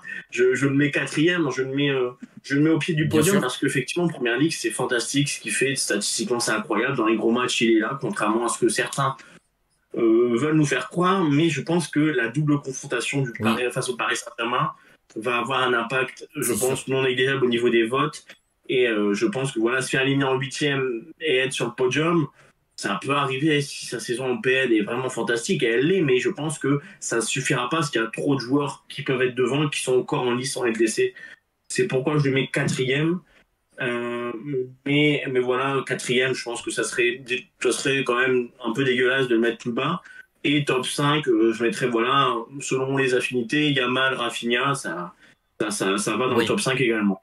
Mais voilà, Pedri, Dembouz, Kiki, c'est mon trio gagnant à ce moment-là. On pourra ressortir les petits extraits au moment du Ballon d'Or quand il sera élu. Mais voilà, je voulais faire une petite déclat d'amour à Tu, Pedri. tu as raison. Et en fait, tu me tends magnifiquement la perche pour parler de quelque chose. Alors déjà, ce qui est beau, c'est qu'on a globalement le même, si on enlève Pedri, on a le même ordre pour les Oui, joueurs suivants. C'est-à-dire que le reste des joueurs, on les voit c'est dans le vrai. même ordre, en termes d'ordre. C'est vrai. C'est-à-dire que Ousmane devant Mbappé, devant Salah et devant le duo barcelonais. Oui, Pedri, moi, il y a quelque chose qui rentre en compte. Il y a une double jurisprudence. Il y a là, malheureusement, la jurisprudence Rodri Ballon d'Or l'année dernière, qui peut, oui, alors c'est pas un argument pour moi, mais tu connais très bien, je vais utiliser la même chose que ce qu'on avait dit pour Jokic au basket avec le MVP. C'est quelque chose qui peut pencher dans la balance, malheureusement, et lui enlever cette possibilité-là.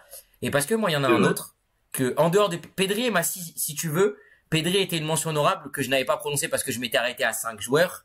Mais Oui, Pedri venait juste derrière parce que pour moi, comme tu l'as dit, en fait, avec du recul, Pedri est indissociable de Rafinha et Yamal.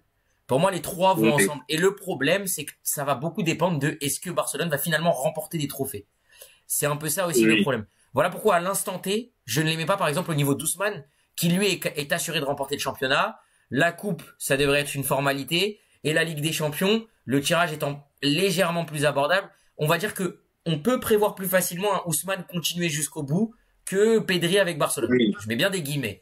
Et puis parce que Pedri, il risque de croiser la route d'un ancien candidat pour moi au Ballon d'Or, mais qui a toujours été sous-coté, d'un joueur à qui j'ai déjà fait une déclaration d'amour et qui sera mon septième joueur et donc ma nouvelle mention honorable, qui est d'origine italienne, enfin qui n'est pas d'origine, qui est italien, qui joue à l'Inter, qui est potentiellement pour moi le meilleur joueur de son équipe, un peu comme tu l'as cité avec Pedri, parce que pour moi on est sur le même profil de joueurs, en tout cas par rapport à leur effectif. On va parler de Nicolo Barella. Et moi je mettrai la jurisprudence.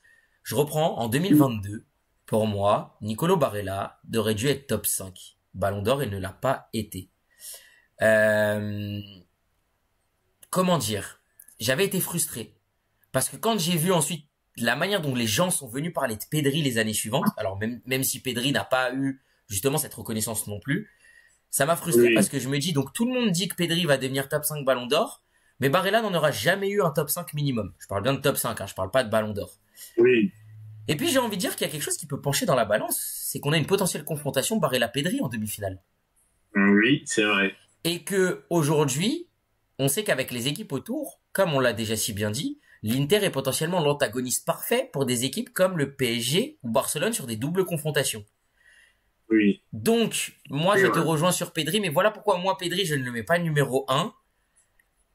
Et pourquoi il n'est pas sur mon podium? Parce qu'en fait, il y a aussi ce côté très collectif de Barcelone. Où, comme je te l'ai dit, moi, de ma vision, il y a ce vrai partage avec Rafinha et Yamal, comme on avait pu avoir notamment avec la Coupe du Monde en 2018 avec les Français, Griezmann, Mbappé, Varane, qui s'étaient retrouvés à ce point.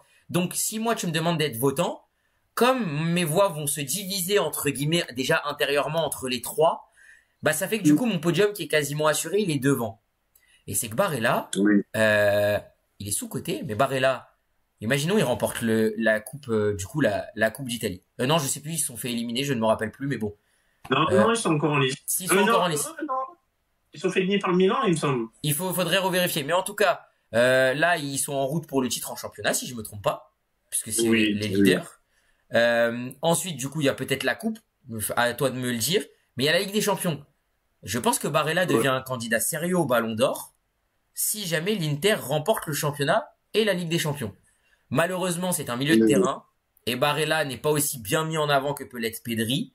Donc, je pense que malheureusement, il ne l'aura pas. Et encore une fois, tu vois, je reprends. En fait, Pedri, il y a même une triple jurisprudence. Son poste, le fait que Rodri l'ait eu l'année dernière et le fait qu'il soit barcelonais et qu'il y ait justement ce trio barcelonais qui brille aux yeux des gens, tu vois. Oui. Maintenant, tu m'as donné un top qui correspond à mon amour du football. Tu m'as donné un top. Ton top à toi correspond totalement à mon amour du football parce qu'il y a eu des périodes où j'aurais mis Barella premier au classement Ballon d'Or. Donc, je comprends le fait que tu mettes Pedri. Je l'entends tous les jours.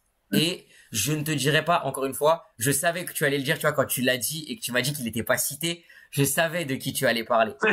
Voilà, j'en étais sûr. C'est vrai que si tu regardes mon top 5 à la base, c'est que des ailiers. C'est quasiment que des ailiers. Oui, c'est vrai.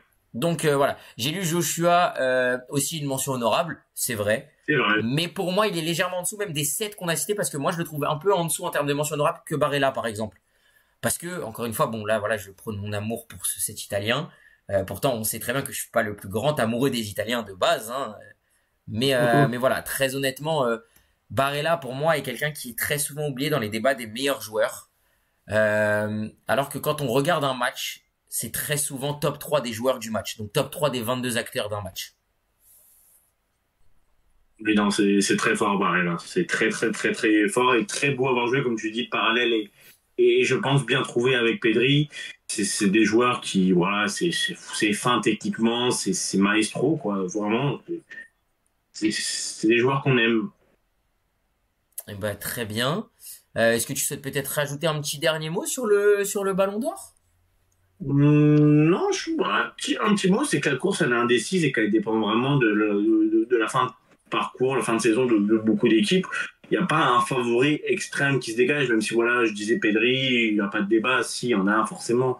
Mais je trouve que la course est vachement ouverte et j'ai hâte de voir parce que tout va dépendre de la LDC, un degré moins de la Ligue des Nations, mais j'ai hâte de voir qui va nous surprendre, peut-être un Dembous qui va être encore plus clutch que d'habitude, peut-être un Pedri qui va prendre le foot à Barrella, on ne sait pas. Ou peut-être l'inverse.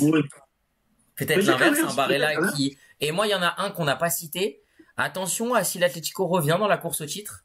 Attention à l'Atlético... bah non, du coup, j'allais dire attention à l'Atlético. Bah non, malheureusement, on en parlera. Bah justement, je vais parler du joueur qui s'est fait avoir, je trouve, sur justement cette confrontation contre le Real. Attention à Julian Alvarez. Parce qu'avec Oui. l'Argentine, c'est très solide. Avec l'Atlético, c'est peut-être le meilleur joueur de l'Atlético. Donc très honnêtement, si l'Atlético va chercher le titre en championnat, il rentrera lui aussi dans le débat. Et je pense, je vais être très honnête, pour moi, c'est peut-être la course la plus plaisante au Ballon d'Or des 10 dernières années, d'un point de vue personnel, en tout cas à suivre, parce que forcément, on aime quand c'est indécis comme ça. On aime quand il y a cette Ah, oui. possibilité comme on le disait pour le basket, où on sait qu'on peut avoir une lutte à 6 pour le MVP dans les prochaines années. On aime quand c'est comme ça, parce qu'en fait, on sait pas qui l'aura. Et comme on l'a dit, Non, là, non. je pense que c'est presque impossible. Moi, s'il y a des leaks, si jamais il y a des leaks qui sortent pour le Ballon d'Or, je les croirais pas. Je serais dans Ouais, l'incapacité de croire les leaks par rapport aux années précédentes. Parce que pour moi, je me dirais, t'as beau leak ce que tu veux. Pour moi, c'est impossible que ça soit défini. Pour moi, on aura oui. la surprise au moment du Ballon d'Or. Et je pense qu'on sera surpris au dernier moment. Parce que beaucoup disaient que Vinicius l'aurait l'année dernière. Au final, on a eu Rodri. Donc, voilà. Oui. Je tiens à dire que c'est mon point de vue. Et donc, je te laisse conclure sur le Ballon d'Or avant de passer à la suite. Je suis d'accord, moi c'est une des courses les plus plaisantes qui m'a été donnée de suivre ces dernières années. Et je pense qu'effectivement ça va être intéressant. Et effectivement, moi j'ai pas envie d'avoir de leak. Moi, les leaks, je leur propose d'aller se faire voir parce que j'ai vraiment envie de garder le suspense jusqu'au bout parce que ça va être très serré, à moins que, comme je dis, qu'il y a un joueur qui explose encore plus. Mais voilà, hâte de voir tout ça et ça nous promet une fin de saison qui est alléchante, vraiment. Parfaite transition pour la fin de saison. On change d'overlay. On passe en mode football.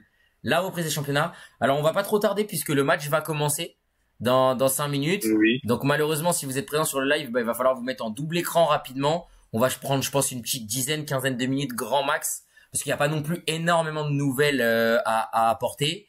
Si ce n'est que, en dehors du titre pour le Paris Saint-Germain, je pense en Ligue 1, on a une très très belle course entre 8 équipes, notamment, oui, alors tu ne seras pas forcément content avec le scénario que je vais décrire, mais notamment si Lens l'emporte ce soir, parce que Lens oui. reviendrait coller à tout ce fameux peloton qui est à l'instant T fermé par Lille, du coup. Mais du coup, si Lens l'emporte, Lens vient se recoller à Lille et donc se recoller à tout ce peloton magnifique qui va jusqu'à Marseille. On est sur une course vraiment indécise pour le podium, pour Oui, l'Europe, pour la Ligue des Champions, pour tout ça. Donc je pense qu'on est sur l'une des plus belles courses. On a aussi bien évidemment, comme on l'a souligné, la magnifique course au titre en Liga. On a aussi une belle course malgré tout parce que l'Inter a un peu d'avance, mais c'est pas non plus totalement fait en en Serie A. Une grosse course parce que finalement avec les quelques résultats qui les ont un peu limités, ils n'ont plus que 6 points d'avance dans mes souvenirs du Bayern Munich par rapport à Leverkusen. oui, Donc Leverkusen effectivement. revient dans la course alors que rappelle-toi quand on en avait un peu parlé, on avait dit que les espoirs de titre étaient peut-être un peu enterrés. Au final, pas fait encore. Et puis on a aussi, bah, comme on le soulignait, à savoir est-ce que Mohamed Salah va battre tous les records sur la fin de saison en Première Ligue, puisque par contre à cet endroit le titre semble promis à Liverpool, sauf grosse surprise. Oui. Je veux bien ton avis du coup sur les 5 championnats là dont je viens de parler avec la manière dont moi je les ai présentés. Est-ce que tu es en accord globalement? Est-ce que tu as d'autres choses à ajouter? Non, concrètement, je suis plutôt d'accord avec toi, hein. Paris bien devant. Bon, voilà, ton scénario avec Lens, je ne l'espère pas. Et, mais malgré tout, même si Lille gagne, le scénario c'est quand même magnifique parce qu'on a voilà l'équipe Popcorn qui est Strasbourg, qui s'immisce un petit peu dans la lutte. On Oui, a Lyon, on a Marseille, Monaco, Nice, bon, qui a un petit peu l'équipe qui est là, mais dont personne ne parle et on a quelque chose à faire, à quelques exceptions près. Et voilà, en Angleterre, Liverpool, sans trop de débat possible, à part écroulement. En Espagne, c'est plutôt serré entre le Barça et le Real. Je pense qu'on va se régaler. L'Atlético un peu derrière. Encore une fois, match nul aujourd'hui. Je suis déçu parce que moi j'adore l'Atlético, j'adore Grisou, donc je suis un petit tu peu déçu. Et après, en Allemagne, attention, oui, effectivement, pas se relâcher pour le Bayern Munich. Le Bayern leur colle un petit peu au basque depuis quelques temps et oui. ils sont plutôt réguliers. Et en Italie, je pense que c'est un peu comme en Angleterre avec Liverpool. Je pense que l'Inter se dirige tranquillement vers son titre et c'est bien évidemment mérité parce que régulier. rien à dire à ce sujet-là. Donc, pour résumer, Angleterre-Italie, c'est plutôt fait. Angleterre-Italie, France, voilà, c'est plutôt décidé, le vainqueur. Et les deux où il y a un petit peu de lutte, c'est l'Allemagne et, en plus grande mesure, bien évidemment, l'Espagne. On salue Burman qui s'en va mettre la MotoGP et brancher son téléphone, donc qui nous souhaite une bonne soirée. Bonne soirée à lui également. Je te rejoins. Et puis en fait, tu es en train de vivre avec l'Atlético ce que j'ai vécu il y a 3 semaines en arrière avec Bilbao, notamment avec ce match contre l'Atlético perdu 1-0, où Bilbao Oui. était toujours proche et venait un peu coller au basque et sera malgré tout, je pense, l'équipe arbitre jusqu'à la fin, puisqu'il leur reste un match contre Barcelone. Si je me trompe pas, et peut-être un Oui. match même contre le Real. Donc ça restera l'équipe pour moi arbitre de cette lutte, puisque Bilbao a commencé à conforter de plus en plus sa 4e place. Voilà, donc en tout Oui. cas, on est sur une lutte qui va s'annoncer très très âpre jusqu'au bout, avec le classico entre le duel entre le Real et le Barça. Attention, malgré tout, pareil à ces deux équipes, à ne pas trop perdre de points, parce que l'Atlético se ferait un plaisir de venir chipper ce titre dans les dernières journées, Oui. bien évidemment. Alors l'Inter, oui, voilà, comme tu l'as dit, moi je disais, ils ont peut-être un peu moins d'avance que Liverpool, mais ils paraissent plus solides que Oui. Liverpool, entre guillemets, hein, notamment avec ce qui s'est passé sur les dernières semaines. Donc on va dire que l'Inter, c'est comme tu l'as dit, c'est quasiment fait. Pour Liverpool, pour mon plus grand bonheur, c'est quasiment fait et Oui. j'espère que ça tiendra. Paris, donc c'est fait. Mais comme on l'a dit, nous en tant que Français, on est content parce qu'on a une belle lutte. Et tu as parlé de Strasbourg. Je tiens à faire un gros big up et j'embrasse très fort Nico. Parce qu'il faut savoir que Nico est un supporter strasbourgeois. Voilà, Ah, notre cher Nico national sur Game Time et supporter strasbourgeois. Donc il a été très content de la victoire contre l'OL. Lui qui parle aussi assez souvent quand on avait discuté Europa League notamment, avait vanté pas mal les mérites de Lyon. Donc voilà, je tiens à souligner, à lui faire un gros big up. Et puis voilà, tu l'as souligné en Allemagne. Attention au retour du Bayer Leverkusen. Xabi Alonso, comme dirait Isaac, a commencé à reprendre ses rituels. Les buts à oui. la 90e, 92e, 94e commencent à revenir. Donc, attention. Je te propose que du coup, après cette petite discussion rapide sur la reprise des championnats, qui finalement aura dû être plus courte parce qu'on a été pris par le temps, de passer sur 3-4 minutes sur la petite preview du match de ce soir entre Lens et Lille. J'ai vu qu'un gamin de 17 ans était aligné du côté lensois. Voilà, Tom Hanks nous en a parlé sur notre groupe Twitter. Qu'attends-tu du match de ce soir? Alors je vais plus être en mode journaliste là envers toi et plus te demander ton avis que donner le mien puisque moi je m'attends juste à un match ouvert. Donc qu'attends-tu toi en tant que fan lillois de ce match-là? Qu'as-tu à dire à nos chers camarades lensois qui n'étaient peut-être pas présents sur la fin de ce live, que tu pourras peut-être charrier ce soir sur le groupe Twitter? Donc voilà, ton avis sur le match de ce soir. Mon avis, ce que j'attends, bien évidemment, c'est la victoire, hein, quoi. Qu'il arrive à un but contre son camp, un penalty à la dernière minute, hein, un but de l'épaule de Benjamin André, je prends tout. Mais effectivement, voilà, la victoire, j'attends, voilà, qu'on les asphyxie, surtout en début de match, voilà, qu'on leur montre, voilà, l'intensité, qu'on montre l'intensité d'un derby, tout simplement. Voilà, avant la trêve, on était un petit peu à bout de souffle après l'élimination face à Dortmund, on a perdu face à Nantes. Oui. 10 contre 11, hein, on était bien évidemment ensemble lors de cette défaite. Et effectivement, Lens qui aligne un gamin de 17 ans pour son premier match, c'est osé, c'est couillu de la part de Litil. Du côté de Pep Genesio, on a mis Haraldsson sur le banc. Alors je suis assez étonné parce que c'est quand même un de nos meilleurs offensifs ces derniers temps. Donc il a décidé de partir sur Angel Gomez, qui n'était pas forcément très bon ces derniers temps, mais bon, on fait confiance au Pep. Et voilà, petite update, ça a commencé des deuxième minute déjà un face-à-face entre Mathias Fernandez Pardo, donc un joueur lillois, face au gardien lensois, donc ça commence fort. Oui. Donc voilà, j'espère une victoire, j'espère voilà pouvoir envoyer des petites piques à mes amis lensois. Hein. Je pense à Rémi, je pense à Tom Hanks. Je pense que voilà, ça va être douloureux. Je pense qu'ils vont devoir préparer un petit peu la pommade. Hein. Je pense que ça va boiter un petit peu sévère sur la fin du match. En tout cas, je leur souhaite un bon match, un bon derby. C'est que de l'amour, entre guillemets, c'est un derby, mais voilà, c'est des mecs en or et la rivalité n'en est que plus sympathique avec des potes lensois. Alors, moi, je veux bien ton petit prono. Moi, pour te le donner, j'annonce un 2-2. Je vois un match, comme je t'ai dit, très ouvert. Je ne veux pas donner de vainqueur, je ne veux pas me faire d'ennemis. Donc moi, je pronostique un 2 partout ce soir. C'est ce que j'ai mis en tout cas sur MPP. Donc je veux bien ton prono pour le match de ce soir, du coup, pour terminer là-dessus.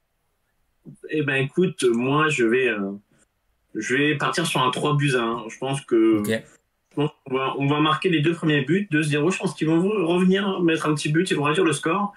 Et je pense qu'on va les achever en fin de match. Je vais même aller plus loin dans le prono. Je vais peut-être aller pronostiquer les buteurs. Je sais qu'un ok. petit Joe David, il aime quand même bien les derbies, donc je vais Oui, mettre un but. Je vois Mathias Fernandez Pardo, je le vois marquer, là je l'ai eu en face à face, là je le vois profiter des espaces de la défense lensoise. Et si je devais donner un autre buteur, un petit Bafodé Diakité de la tête sur corner ok. pour entériner la victoire, il faut qu'on gagne. Marseille a perdu, Monaco a gagné, Strasbourg a gagné, je pense Lyon a perdu du coup. Donc je pense que là, il faut pas qu'on se fasse décrocher, donc il faut qu'on gagne. Puis là, si on perd, en plus Lens revient dans la course, on a tout intérêt à gagner ce match. On est à domicile, le Nord c'est chez nous et la victoire, elle est pour nous.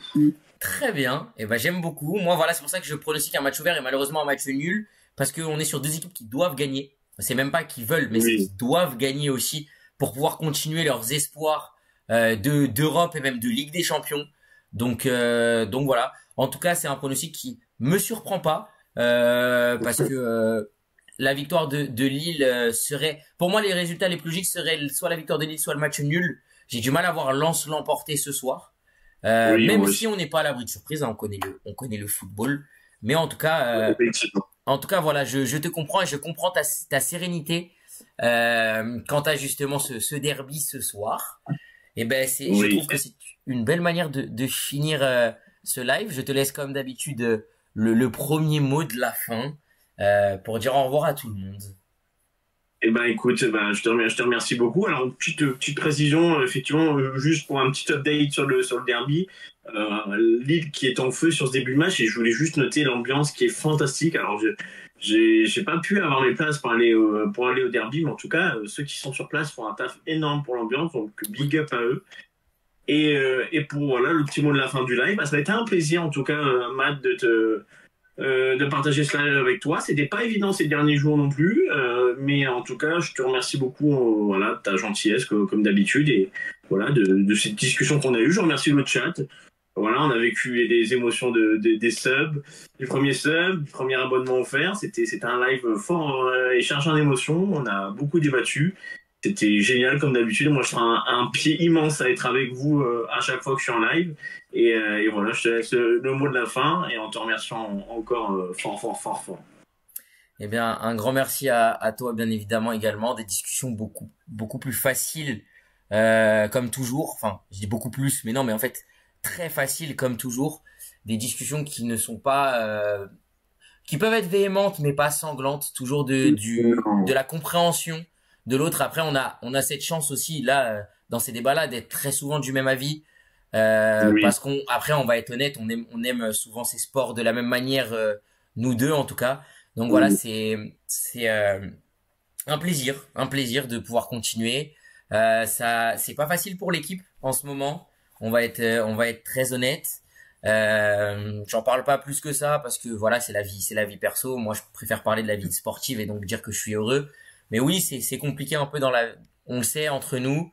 Moi, peut-être que certains le savent pas plus que ça, mais oui, moi aussi, c'est compliqué de mon côté. Mais bon, tant qu'on peut être là pour cette équipe magnifique, tant qu'on peut accompagner Nico, Timo, Paolo qui a un peu plus de difficultés en ce moment, mais voilà, tant qu'on peut être là, continuer d'envoyer de l'amour à ces gens qui sont avec moi, à ces gens qui ont accepté d'être dans ce projet. Petite annonce, il y a des recrues qui arrivent. Je vais dire son nom, j'en ai rien à battre parce qu'en plus il est plus là. Mais attention à une arrivée en fanfare d'un certain Isaac dans l'équipe. ah, let's Voilà, go! c'est pas défini à 100%, mais on va dire que les rumeurs sont en bonne sont dans la bonne direction, vont dans la bonne direction les échanges. Bientôt peut-être une signature de contrat. Autre annonce, un vlog, le vlog lillois qui est presque terminé, qui devrait sortir d'ici, je pense, une semaine Wow. grand maximum. Ensuite, on viendra sur des vlogs beaucoup plus arrière au niveau du temps, un Paris Real en Euroleague, les vlogs de cet été. Voilà, mais en tout cas, pour finir sur le mot de la fin, c'était vraiment ces annonces que je voulais vous faire. Encore une fois, un grand merci, des émotions folles, les premiers abonnements, les premiers subs. Vous êtes de plus en plus à nous suivre. Alors peut-être que vous n'êtes pas forcément entre guillemets de plus en plus en moyenne à être sur les lives, mais vous êtes toujours aux alentours de 5, 6, 7, parfois 8, 9, 10. Alors c'est pas forcément 10 de moyenne, mais en tout cas vous êtes capable de nous faire des pics à 15. C'est phénoménal, on se régale. Waouh, Euh, oui.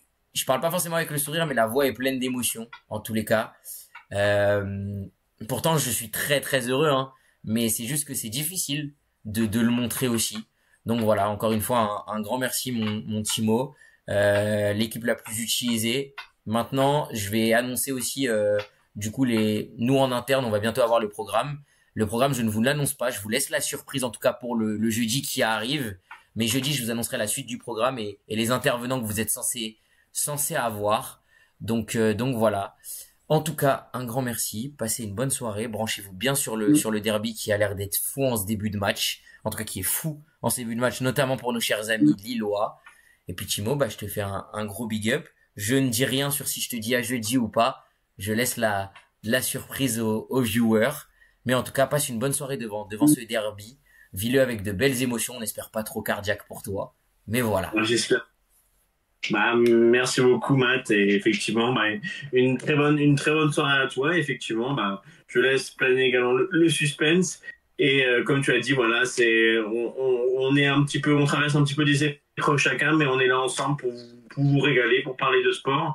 Et en tout cas, voilà, je te souhaite une bonne soirée, repose-toi bien et des bisous à tous. Eh bien, bonne soirée à tout le monde. Et c'est parti pour notre fameux habituel double ciao avec Timo. On vous dit à la prochaine. À la prochaine.